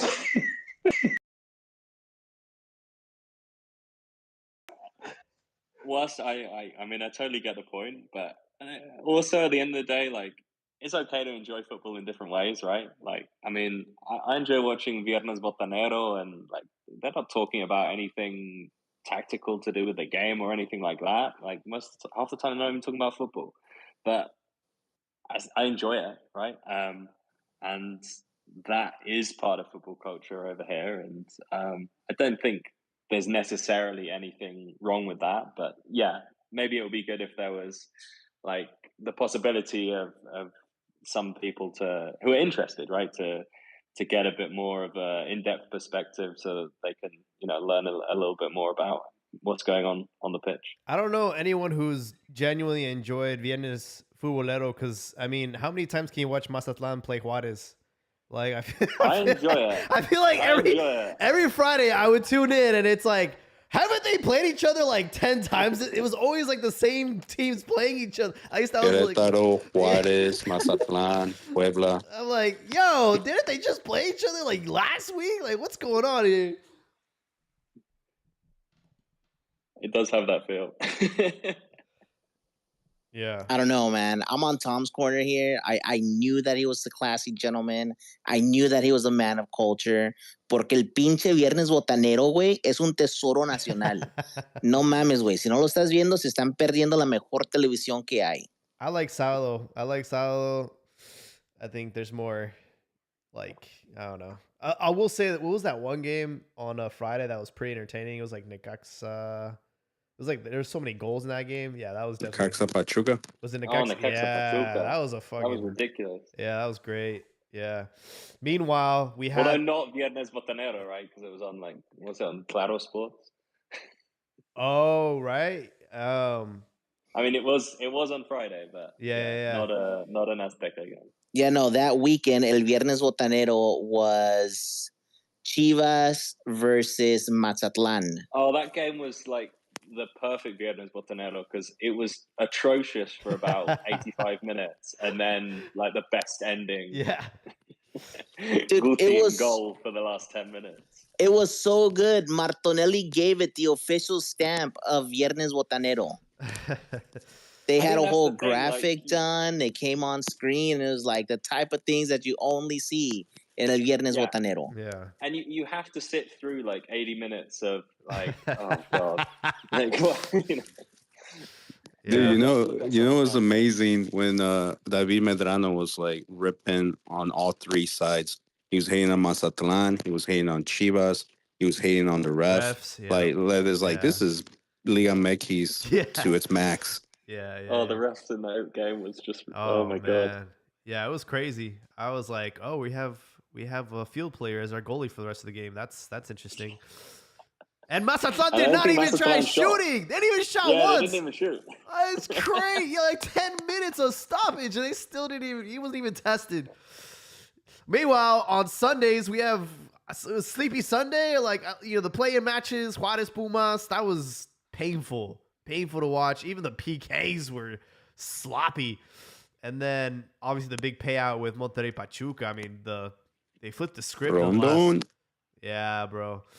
but I mean, much of that has to go to the goalkeeper. Like, what is he doing, bro? Terrible, Is dude. this- They leaked the picture of him going to a brujeria to like get a cleansing. Like rub a webble over his face or something. After the game or before? No, today. Like the picture leaked today. It's a rumor. Oh. I'm not saying it's true, but he's had so many mistakes from Monterrey. It's like, Yeah. talking about scouts and stuff. Like, you guys can't find a better goalkeeper, or you can't buy like Tala Rangel off Chivas or something. There's no way. Like, that's Hasn't the he- best goalkeeper Monterrey can afford. He's been capped by the national team, right? Argentina? Yeah.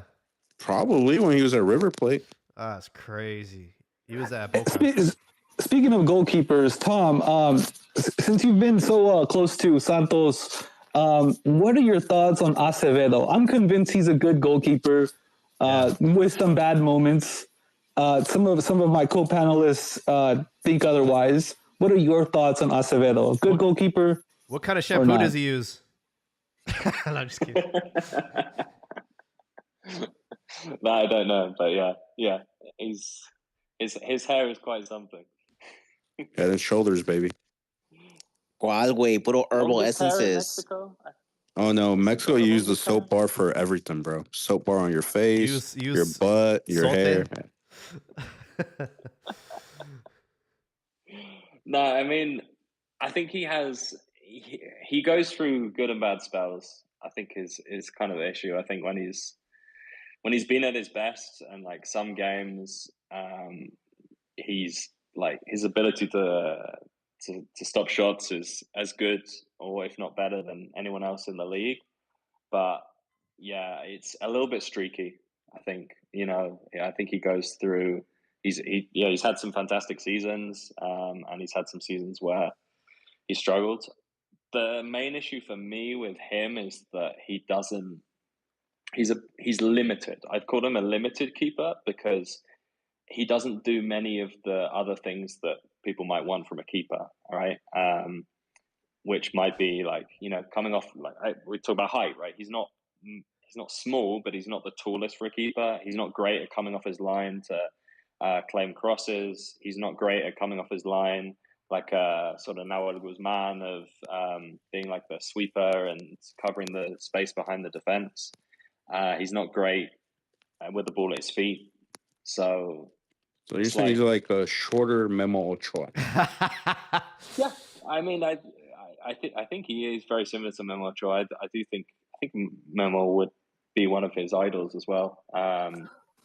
And Memo's only 6'1". He's 6 foot, so we're talking 1 inch, bro. Hey, for some people, 1 inch makes a difference. Memo right? adds a little bit with the hair. That's right. Yeah, he just got to get the Snooki poof, and he's taller than Ochoa. So right now, as things stand right now, Malagon is our number 1. Tala Rangel is our number 2. Who would you say should be our number 3 for El Tri? Who is there? I mean, we have Alex Padilla, who stopped 3 penalties the other day for Pumas. Here we go. No mames, güey. From Athletic Ya Bilbao. mámasela. He was waiting all night to say that line. We also have Moreno at Pachuca. just He's to done say good. again, tape, right? I mean, you saw that after every single penalty, he was going back to his towel and looking at his notes, right, Padilla? So credit to Pumas, they've done their research. He learned that at Bilbao. Well, whether it was him or from, hey, it could be some analyst back in Pumas. Who knows? Yeah. Anyway, sorry. Carry on. Thank you, Tom, for shutting down that rumor that Padilla is the number 3. I don't think he shut that down at all. Nah, it was the He ain't people it, behind bro. the scenes. It was the people behind the Look, scenes. I'm gonna say this, and it's gonna be hard for a lot of people to swallow, but our number 3 is Guillermo Ochoa. Ooh. Wait, what? Our number 3 goalkeeper that we're taking to the World Cup. There's no way Ochoa doesn't go to this Oh World Cup. yeah, it's gonna be Ochoa. They're gonna give him his record because that's what Mexico does. We give records, not actually trying to win games. Well, Vasco's not calling him up. He did call up the Pachuca keeper, Moreno, and then I believe he called up Padilla during the unsanctioned friendlies in South America. So, based on who he's calling up, I don't think it's any stretch to say it's either Pachuca's Moreno or Pumas Bilbao's Padilla. All right. But if I'm Ochoa, I'm gonna punch Aguirre in the face because you took Conejo when I was good, and now you're leaving me on the bench. Look, and not calling me up. I'll be honest, man. This might be a very hot take, but I actually want Ochoa to be the third goalkeeper that gets called up, not because of historical reasons or breaking the record and all that. I just think it's good to have someone with his experience at least coach these younger goalkeepers and kind of be like that guide instead of taking like Padilla, who'd probably shit his pants if he was to have to step in. I think Ochoa would be a good third choice. Pero para qué, güey? So that he can tell them that, hey guys, they just scored 6 on us. Don't worry, it gets worse. No, I've been through this.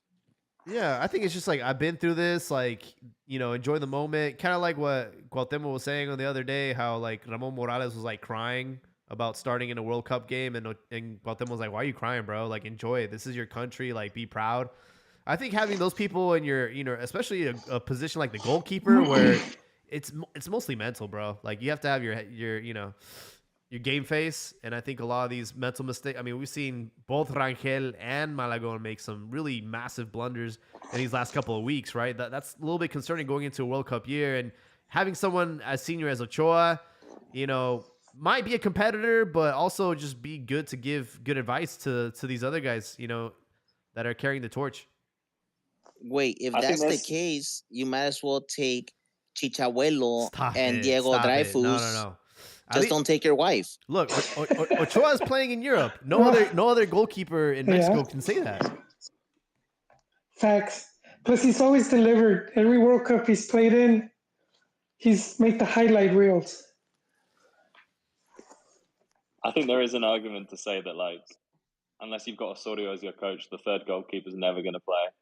So I think there's an argument that like you may as well use that spot to have a cheerleader, like someone who's good around the group, like you're saying, like someone who is not just for the keepers, but like just generally like someone who is good around the camp. I mean, it's a long process, a World Cup, right? Like the camp, like being there during the whole games, like you're basically just living in a hotel with your teammates for however long it goes on for. So that is challenging, and I do think there is an argument for just like having someone who's gonna like help the animal and also support people from that mental aspect. So I can see that. I think the other argument is that you just take someone who's young and you're like, okay, we're giving you this experience because you could be our starter in 4 years' time, and at least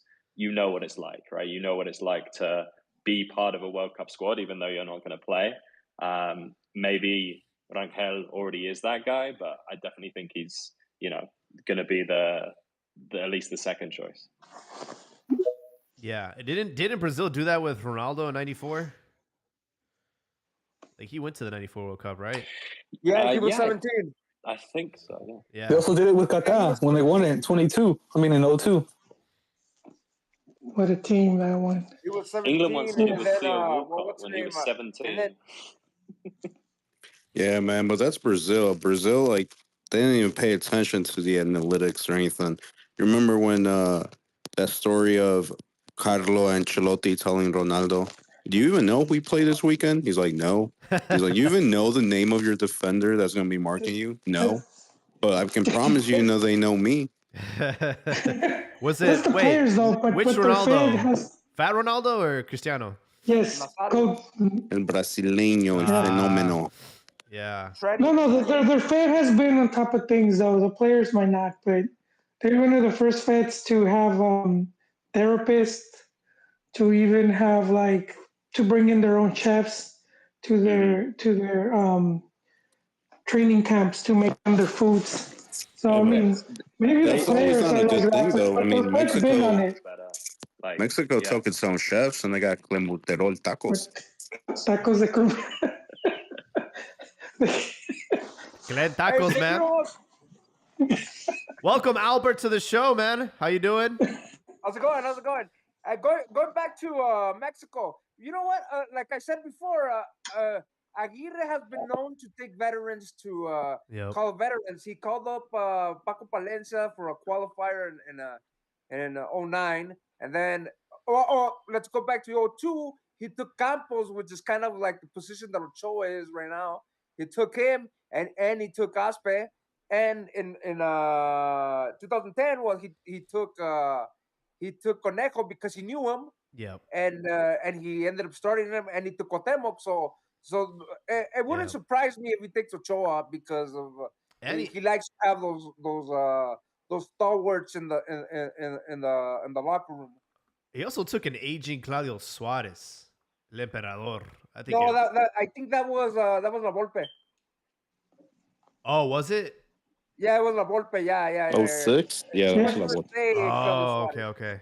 But you know, to Tom's point of like having the type of players that could build a good group because they just have like a positive energy.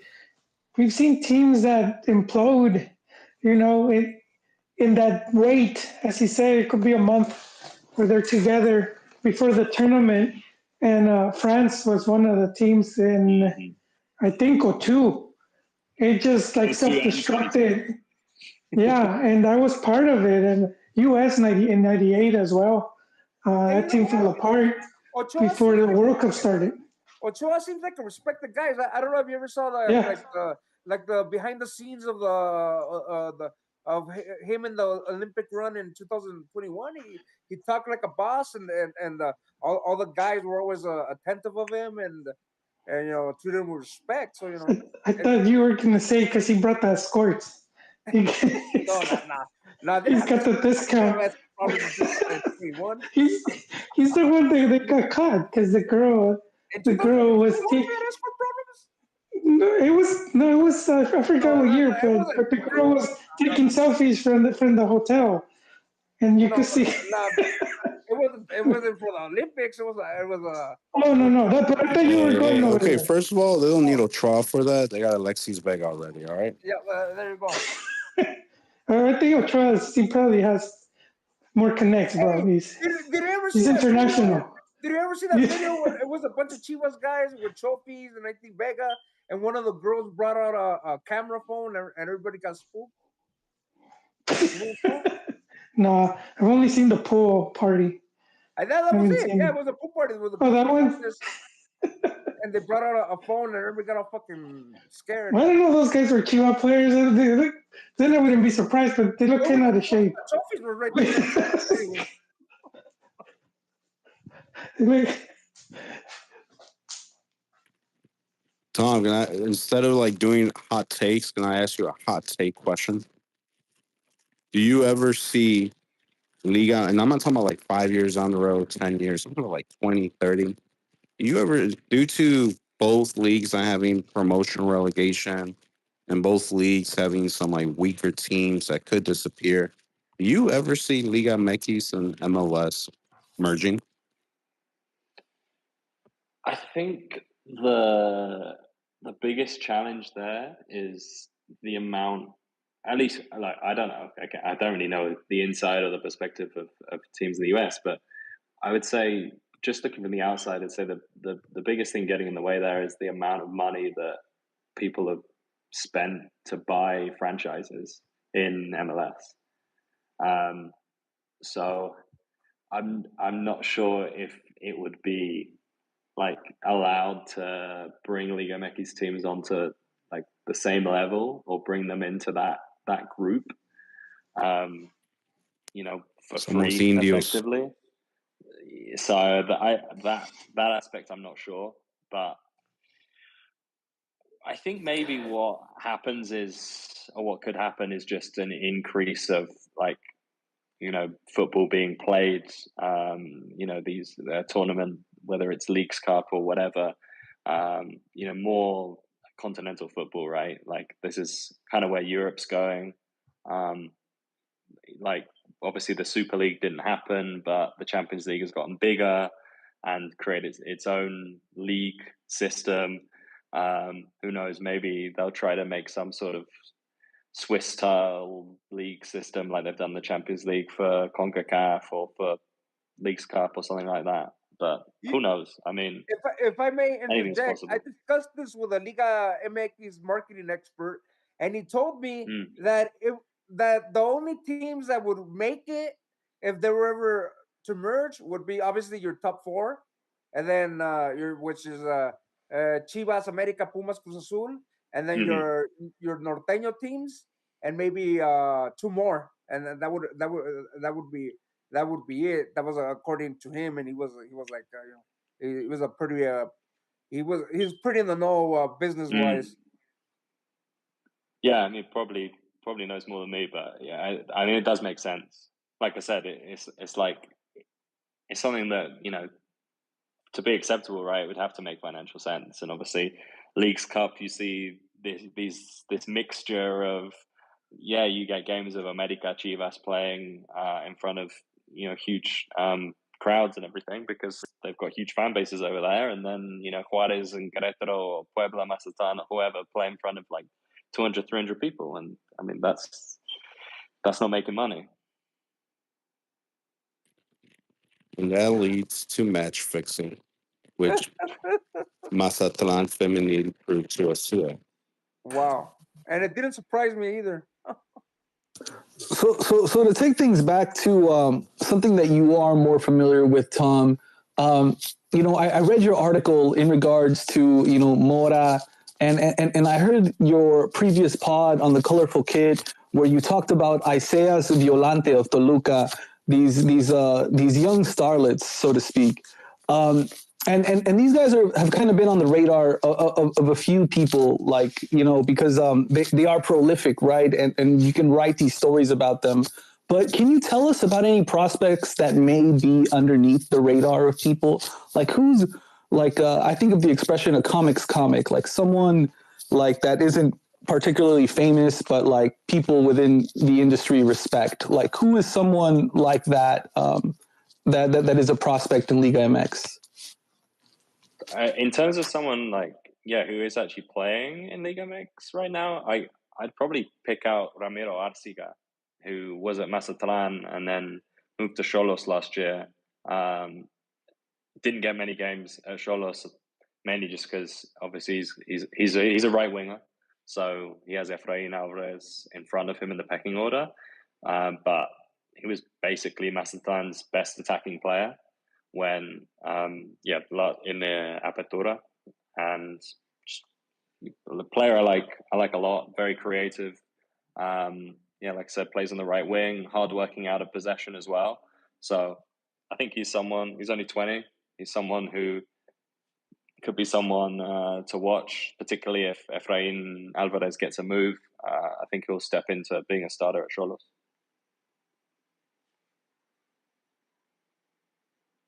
Yeah, I'm familiar with them. I believe Xolos traded Jaime Alvarez to Mazatlán in a deal involving this guy. But what's it called? I know he got 3 assists, I think in the last game or the second to last game. Against Santos in the last game, he got an assist hat trick, if that's a thing. Yeah, which is great, and I've been keeping an eye on him. I also really like Alejandro Gomez of Xolos, since we're on Xolos. Yeah, he was in Portugal for a few years or a couple seasons, I think. But yeah, is there anyone else that catches your eye? I mean, obviously the thing is they're on. As we've spoken about, there's not that many. There's not a huge number of young players getting minutes. So, most of them. I think the thing is that most of them get spotted very quickly. They're already known about within a couple of years. Well, within a couple of games sometimes, right? They instantly get known about. So, just trying to think. I mean, some of them will be guys who are like at Expansión. There's a striker in the Expansión that I like the look of good. Eric Espinosa plays for Venados, who I think is interesting. Could be someone who makes into Liga MX in the future. I think he's only 18 years old. So that's someone who's in Expansión, but again, Expansión, they're not even playing that many young players these days anymore. who else is there? And I'm just trying to have a look at some guys. Belanga, Pachuca. I mean, Pachuca have a bunch of guys who are interesting. Alexei Dominguez is a good player. Yeah, Jorge Belanga, defender, like centre back or right back. He's a talent. And then I guess the other thing is some of those America youngsters, right? We saw the first two jornadas, America basically get a win and a draw with their under-23 team, and definitely some of those guys should be playing Liga MX football, right? They prove that when they're on the pitch. I 100% agree. I marveled at that. I'm not a Wheelas fan by any means. But you know what's really interesting about the America Cantera right now is that they have two prospects that they've loaned out that are really interesting to me. Ralph Orquin of Juarez, who's a left back, and then Emilio Lara at Necaxa. Both these guys are like some of the most exciting guys as far as like young Mexicans are concerned. And Ame, produced both of them. So I'm really looking out for those guys, and I'm also looking out for like the San Luis players, because Chivas has been rumored to be interested in their coach. So maybe like Nájera or like Aguila. I know Aguila was like called up by Vasco during the unsanctioned FIFA date, and so I thought he was an interesting center back. But yeah, I'm going to look out for that Venados kid. So thank you for that. I don't pay attention enough to the Segunda, but I really should. So thanks again, Tom. No worries. Yeah, no, definitely. Aguilar's played a lot of minutes. He's interesting. Nájera, I'm not that convinced by. He's really slowed down, but like last tournament, he was something else. But San Luis has really let us down this tournament, which is surprising because like we're going after their coach now. They did sell some players, but very, very disappointing. But I do think he was better last tournament for sure. Yeah. No, in general, San Luis were much better. But I mean, Torrents, he's an ex-Guardiola guy, right? So that always helps. Yeah, people are already drooling at the fact that he's, linked to him. And I don't know. I really haven't seen enough of him to convince me he's the right guy for Chivas. It's always a coaching carousel, The one rumor that got me excited was the fact that we are not going after Jimmy Lozano. That makes me feel better at night for sure. No disrespect to Jimmy, but guys, we're at the 2-hour mark. I want to put a bow tie on this thing. Tom, thank you so much for joining us. We always end our night with our closing thoughts, kind of like wait. our hot take. So really quick. Go ahead. No, just Tom, I know you're doing, do you have a mailing list? Or not a mailing list, Newsletter? Yes, sir, newsletter. Yeah. OnlyFans? No, yeah. You could, I guess, drop it. Cash App, before you bounce. Venmo, Zelle. Venmo. Sells his used socks after practice. Bitcoin wallet. He sells his used socks. Your time to plug anything There's you want. There's a market for everything, bro. Yeah. Yeah, there is nowadays, apparently. No, I'm writing it's a newsletter, mailing list, something between the two, I guess. Basically, it's called Cambio de Juego, and I write everything in both English and Spanish. So, yeah, whatever language you prefer to read in, it's available. And yeah, I'm always tweeting out the articles, but also you can go on and sign up. All you do is put your email in, and whenever I upload it, it gets sent straight to your email. So it's a lot of the kind of stuff I guess we've been talking about the last couple of hours, just like using data as a way to analyze a lot of things about players, teams, anything, trends to do with the league, young players, all that sort of stuff. So yeah, if that interests anyone, they can sign up. Yeah, but where? It's profile. It's Twitter. It's on my profile. It's on your profile. Cambio de Juego, and it's on. All right, so just go to your profile. Yeah, I'm on it right now. For those not on X, because we get a lot of listeners on Spotify, on YouTube, and different media. So I'll make sure going to live on X. Yeah. So the website cambiodejuego.beehive.com. I'll make sure to include it in the description of tonight's podcast. So when it gets distributed on all those platforms, people can just check in from right there. But yeah, Nice. Awesome. Thank you. absolutely, Yeah. man. You're doing loads of work out here. You know, I think like Liga MX, there's so much content, obviously in Spanish, and when it comes to English, you know, we had was it Tom Marshall? He was like kind of like the pioneer, kind of like really putting himself out there and doing a lot of the work. And then didn't he also work at Santos, or where did he go? He worked. He worked for Olegi for a while. Yeah. Well, not for that long. I think he's still at Atlanta United. I believe he's a scout. Oh, okay. Yeah. Well, what you got for me, hot Mike? takes.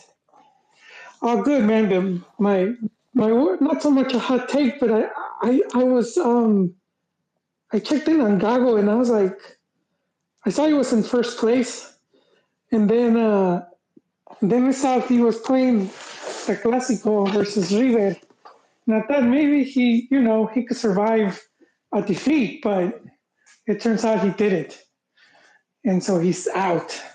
He's now gone, which sort of completed that whole Chivas thing going down. It just kind of helps that he goes down too. You could bring him Did back. you also see that Almeida? Bring him back. Tom, don't wish that curse on us. Also, for no mysterious reason, Boca has reported that they're missing a couple AC units. So He took the AC units. You Did know. you also see that Almeida might be done in Greece? Oh yeah, he's done. They agreed to Oh, part ways at the end of the season. Mutual bring him agreement. back. Bring him back. Yeah, but I Throw don't it think. back. Nah. Supposedly he ended up on a bad note. Chivas at the Champions. What was it? The Champions Cup final. Champions. That he almost like had a round of fisticuffs with Amaury, and I think I don't know if they ever patched that up, but I don't see him returning to Chivas. I do think he could do well in Liga MX. I think like a team with Tigres, Cruz Azul, some of those teams, I think he would have the money to have the players that fit his style, and they would do really well. I just don't see him at Chivas. I know the Chi Hermanos want to relive that romance, but that team, it cost a lot of money. There was like 50 million, I think. They brought all these players from León, from Pachuca that had already won the league. And I think if we adjust for inflation, Chivas not. I don't think they could afford to, I think pay that amount again. I think bringing on Mati would tarnish his legacy, right? Let him just ride off to the sunset as this legend, right? He already did. Yeah, It's he already like did. you come back and people will have those same expectations, but it's not the same team, it's not the same Yeah. project, and it's like it's kind of like Chicharito's return, bro. It's wow, bro. It's actually hurt him more than it's helped him. And It's like if you brought back Ferguson to this current United situation. I mean, I would cook him. He would get I would shit cook him. done, but yeah, No it wouldn't- way. Not with this kind of ownership. They're Yeah. cutting like employee free meals from the cafeteria and stuff like that. Like they're hurting for $1. Yeah, but he would get those players checked the fuck in with their egos and all the things that they get away with now that would have never flied That's true. under his management. El Beeper, Albert, what's your hot take, bro? My hot take. Could be. Does it have to be selección or could be Liga? It could be Liga MX? anything. Anything. MLS, MLB. Albert does boxing. Kyoto Chavez Jr. versus. America doesn't do the 4P. Oh man, that's so easy. It's so easy to say after they won 3. It's also easy to say now that they've been matched up with Papachuca. Americanistas think they're going for 4. That they already got the 4. I don't think so. I think that's it. I think. I think. Hey, if every season you guess that, eventually you'll get it right. So. Yeah. What do you guys think about that? That supposed, what was it, to the N? They put out that article like saying America 4P. Not sure. Oh yeah, I did see that. It was like an upload quote unquote error. But I don't know, man. Maybe Pachuca, and Almada, saves us all. I don't really have a hot take personally. I do want to thank Tom for hopping on. Tom, I followed you for years now. You were one of the first Liga MX English people I followed. So it was pretty cool actually having you on here. And, you can check the notifications. You didn't get that follow notification from me tonight. And, it's been there for a while. But I did have a question. I followed you. I followed Tom Marshall. I followed Tom Boger, who covers MLS. What's up with being named Tom and covering soccer? You guys have a group chat? Have you guys ever been in the same room together? The people want to know. Are you the same person running all 3 accounts? I've never been in the same room as them. I've never had a conversation with Tom Bogart, to be honest. And my only interaction with Tom Marshall has been some, Twitter threads and stuff. So, no, there's no club, there's no group chat, Tom nothing? football people. Sorry to disappoint. We got to get them all on here. We gotta break the myth. That Spider-Man meme where they point at each other. Yeah, Spider Universe, the Tom Universe. We gotta figure it out. Abdias, you still on? Aquí estoy, papá. How you feeling about this Conca Champions Cup, man? You guys gotta handle your business against Tigres. Facilito. Y todavía mejor, güey, es que el día antes I get to see al enano de mierda lose a fucking match again. All right, because Whitecaps has been doing this amazing style of football where every single player contributes versus Miami. It's the Messi and Friends show. So I look forward to them getting bounced out by, I guess you can call it a smaller market team such as Whitecaps. Oh, you talking about the Inter Miami Vancouver match tomorrow? Oh, yeah, bro. My dick is hard just thinking about that one. I want to see that motherfucker lose and eat shit so bad. But I have a question. They're in Miami, no? For this one? Yeah, they're in Miami. They're down 2-0. I don't know, Chief. They'll get a call their way here and there. You know the fix will be in for that one. They're gonna get that America treatment. I'm pretty 15 minutes aggregate. I'm pretty sure they have been getting that America treatment. That's the problem. Yeah. I'm pretty sure there's a clause in there in Messi's contract when he joined Inter Miami that, they would pave the way for a Leagues Cup final and a CONCACAF Champions Cup final and probably another World Cup final, honestly, next year. Are you telling me that he has a... Espérame, wait. Are you telling me that he has a Dwayne Johnson type contract where he cannot lose on film? I don't know, man. I just think that it's in everybody's best interest for Messi. You smelling what he's cooking? I don't do wrestling, bro. I don't understand the reference, so sorry to disappoint you. Wait, and you know what? I feel bad for you, Wade, because WWE just bought AAA, and you have no idea the type of things that you're missing out on. I was at WrestleMania a week ago. Yeah. It was quite an event. That would have been cool if you were 7 years old, bro. But these are no. Chinga madre, pinche pocho, güey. I never understood it, bro. It's you don't like watching Men in Tights? What's wrong with you? Look. You know what? There's hot chicks. There's hot chicks. It's just Men in Tights. Hot chicks. Look up Tiffany Stratton. It's mostly half-naked dudes rolling around. Stephanie Becker. Stephanie Becker. There you go. Mira, güey. Antes que eso, mira, simple y facilito. Go onto YouTube and type in Triple Mania. You're going to watch some of the best matches from AAA, and you're going to be like, that's why Mexico loves lucha libre. Yeah, that's why it's such a big thing in the Mexican culture. I understand that it's a big thing in the culture and the masks and all that, and how Adidas actually used that as their inspiration for the 2014 home jersey. For the Rey Mysterio. They used the Rey Mysterio. The Power Rangers jersey. So that's another reason to hate, because I fucking hate that. That was the ugliest jersey. I was like, wow, they got sucked into this culture. Dude. Anyways, the Dwayne Johnson, the Rock wrestler wasn't even wrestling. It was when he got contracted to do the Fast and the Furious series. It was in his contract that he couldn't lose the fight to Vin Diesel. Wow. But he did. He does lose the one fight in the garage. In the parking garage. No, but not to Vin Diesel. He couldn't lose to Vin Diesel. No, it was Vin Diesel. He had. I think I think it piso was se Visa that rompe. couldn't lose.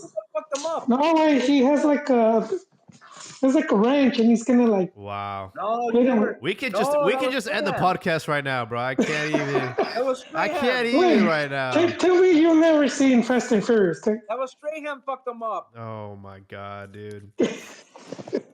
Tom, so you don't get in trouble, Question. give us a hot take that you heard your neighbors say about Liga MX that you don't agree with, but you heard your neighbors say it. No, I'll give a hot Chivas take. Ooh, I for like you Ooh. guys. Chivas have the best young Mexican striker around right now, but he never plays.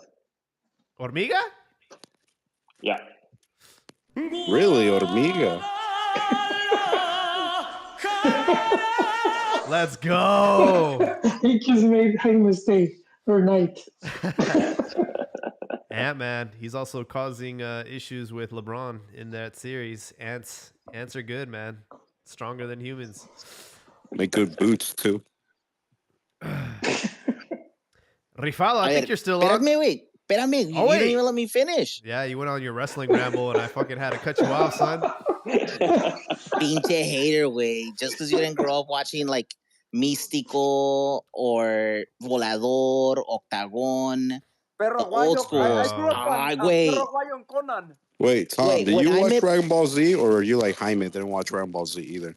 That is an important Never question. watched We that. need to hear it. Never watched Fuck. Wow. Yeah. Never yeah. meet your heroes, guys. He grew up across the pond, though, man. He Bro. had something else. What were you watching? So Jaime, you No, never but I been to a think- wrestling show? Huh? You never been to a wrestling show in your life? No. I've been to like a real fight, like a boxing match, you know, No, but I mean lucha libre. Jaime grew up watching Mexico. No, Pelea de Gallos. And pelea de gallos. bro, Wait, you know Jaime's never been to a pelea de gallos. He cries about animal cruelty. ¿Quién sabe qué madres más? I've We'll jump in the ring to save him. my one of my uncles used to raise gallos, so yeah, I know all about that scene. But I was that kid, you know, going to Mexico, very young, 6, 7 years old, at the bar watching, you know, the network, you know, like the Libertadores games. They weren't. You had to go to a place where they had to buy the actual game to watch, you know, Yeah, because. because Yeah. So Pay-per-view. I was that little kid, like, how the fuck is he in here with all these adults? Like, I was the one kid, dude. For me, it's always been Liga MX. That's, you know, it's always been my favorite league, and you know, soccer's always been my number one sport. Jaime grew up going to cantinas watching a whole different type of cockfighting. All right, bro, hurry up, man. Let's Pero hear your bueno. hot take. Sorry. Hot take, closing thought is that one, it's amazing lo que puede hacer el poder del amor y la amistad to where you can turn around a game in the last 15 to 20 minutes of a match. Not even. And Pachuca has been doing that consistently. That is something amazing. Go get los cerillitos del Super 7 y vas a ver, güey, cómo te meten una pinche paliza en la cascarita. It's amazing. They've been doing it consistently. Good to them. Most importantly, the fact that all of their lower divisions, as of right now, are playing in finals, semifinals. That is the blueprint that you should follow on how it is that youth development should be handled within Mexico. And then my second point is the fact that Pumas are a bunch of little bitches and they complain about a little bit of dirt when they don't have an issue playing in the middle of the day in altitude with smog and everything else. I don't even think they do that anymore. I haven't seen a Pumas game at noon in a while. They do them every now and then. They're, you know, it's kind of like a throwback. Yeah. I think they have like four every tournament that they do that. Pero if anything, way, they should have been disqualified because of their refusal to play the match over and over again.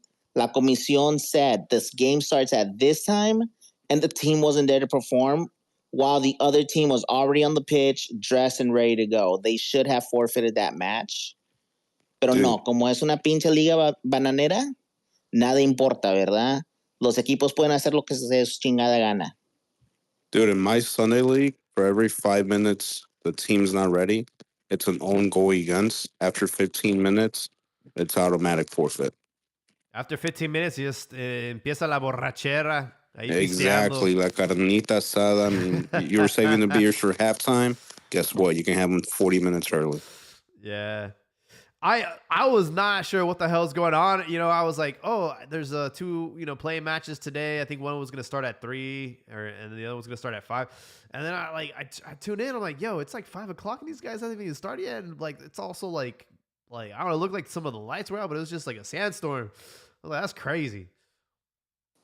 It was the new modern day Dust Bowl. It was, honestly, it was beautiful. I loved watching it. Yeah, that was a tough game to watch, especially the PKs and that sequence, but Oh, and lastly, I just want to say, Tom, thank you for coming around. Gracias por ponerle el pecho a las balas y no culiar de algunas de las preguntas más difíciles que te hemos dado esta noche. Muchas gracias. De nada, un placer. Rifado, you're up, man. All right, good evening, everyone. Thanks for having me. My closing thoughts, I just want to give kudos, to some of the jovenazos that got down in Liguilla. I already mentioned some of the Juarez boys, Denzel Garcia at right back, and then Ralph Orquin at left back. And then there's this guy I mentioned in the chat, Del Campillo, or Campo del Campillo is what his last name is. He's a center midfielder, 5'11" or 5'10", something like that. Pretty tall guy. He can play center back as well. He's had a good season for Juarez. He's from the Chivas Cantera. I believe they have a buyback clause. I wouldn't be surprised to see him shipped back to El Rebaño. And then, of course, Padilla with his 3 penalty saves, on loan from Athletic Bilbao. I think he's 21 years old, goalkeeper, born in Spain. A lot of these guys here, a lot of these panelists aren't convinced by him, and he does present like naive defending at times, but I think he's got really good reflexes. I think he's a very interesting shot stopper. And I'd like for him to be our third choice keeper for this upcoming World Cup. We'll see if he makes it. Let's see. Some other jovenazos.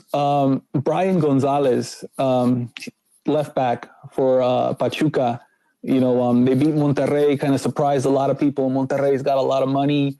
I like this guy. He's big, he's strong, he's fast, and he should be called up for the selección. We have Gallardo and really no one else. I think Angulo's the replacement at left back, and so we're very thin there, and I really like him. There was another kid, a right winger, Sigala. I forget how old he is. He's a young guy, right winger. And he started this match. I think he's an exciting prospect for Pachuca, who's just churning them out. Probably it's them and Chivas, best canteranos, right? I just wanted to shout out some of those jovenazos. And then, Santi finally scored the other day for AC Milan. Shout out our boy abroad in Italy. And man, thanks for having me. Tom, thanks for coming on. Appreciate having you. And thanks for answering all our questions. No worries. And Brian Gonzalez, good one. I forgot to mention him. Definitely in the conversation of being left back at the next World Cup. Him and Mateo Chavez, really both very good young left backs. For sure, folks. Well, Tom, thank you for going on a bender many, many years ago and, casually running into some Liga MX and brought you here and, the impact you've made in our community, man. We really appreciate you for being a pioneer and, for loving our league because we love it too. And there's not too many that are not like, Mexican-American that follow this league. So your perspective is greatly appreciated. And you're always welcome to, come back on our show. We're always here every Tuesday talking shit. We keep it loose. We keep it, the banter going. And we've been doing this for quite some time now.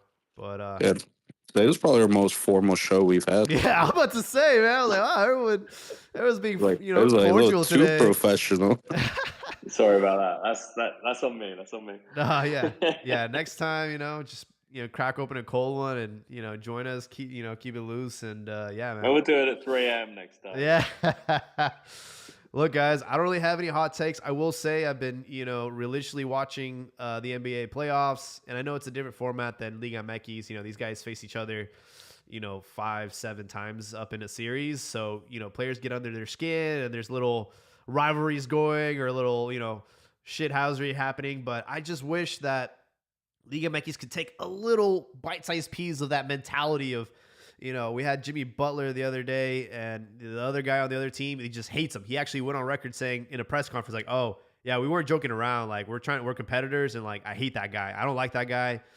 And you don't see that in Liga MX. You don't see people actually go on record saying, like, yeah, fuck that guy. Like, I don't like him. Like, screw them, screw their whole fan base. I wish that we had that kind of attitude in the NBA where like we take every single match like serious. And that, you go out there and you fight hard and, you get under their skin a little bit. And, we see the clown show that Noel Guzman does from time to time. And we appreciate that. But we definitely, I want more of those like characters in Liga MX and in this Liguilla instead of the controversial, referee calls. He's always like the antagonist in these matches. But I would also like to see some of these players like step in and continue to provide that grit and that entertainment. I love the fact that America got matched up with Pachuca. It was like the worst case scenario for America fans, and I'm curious to see if Pachuca could pull off the upset. It would be pretty exciting to see. As far as this play-in match with Monterrey and Pumas, can they both lose? Like, I don't know. I think as punishment, whoever loses gets stuck with Funes Mori. But yeah, I'm not too excited about Pumas or Monterrey. And I don't think any of those teams are going to be upsetting Toluca anytime soon. But that's all we got for you guys tonight. Thank you so much. And we will catch you on the next one. Good night.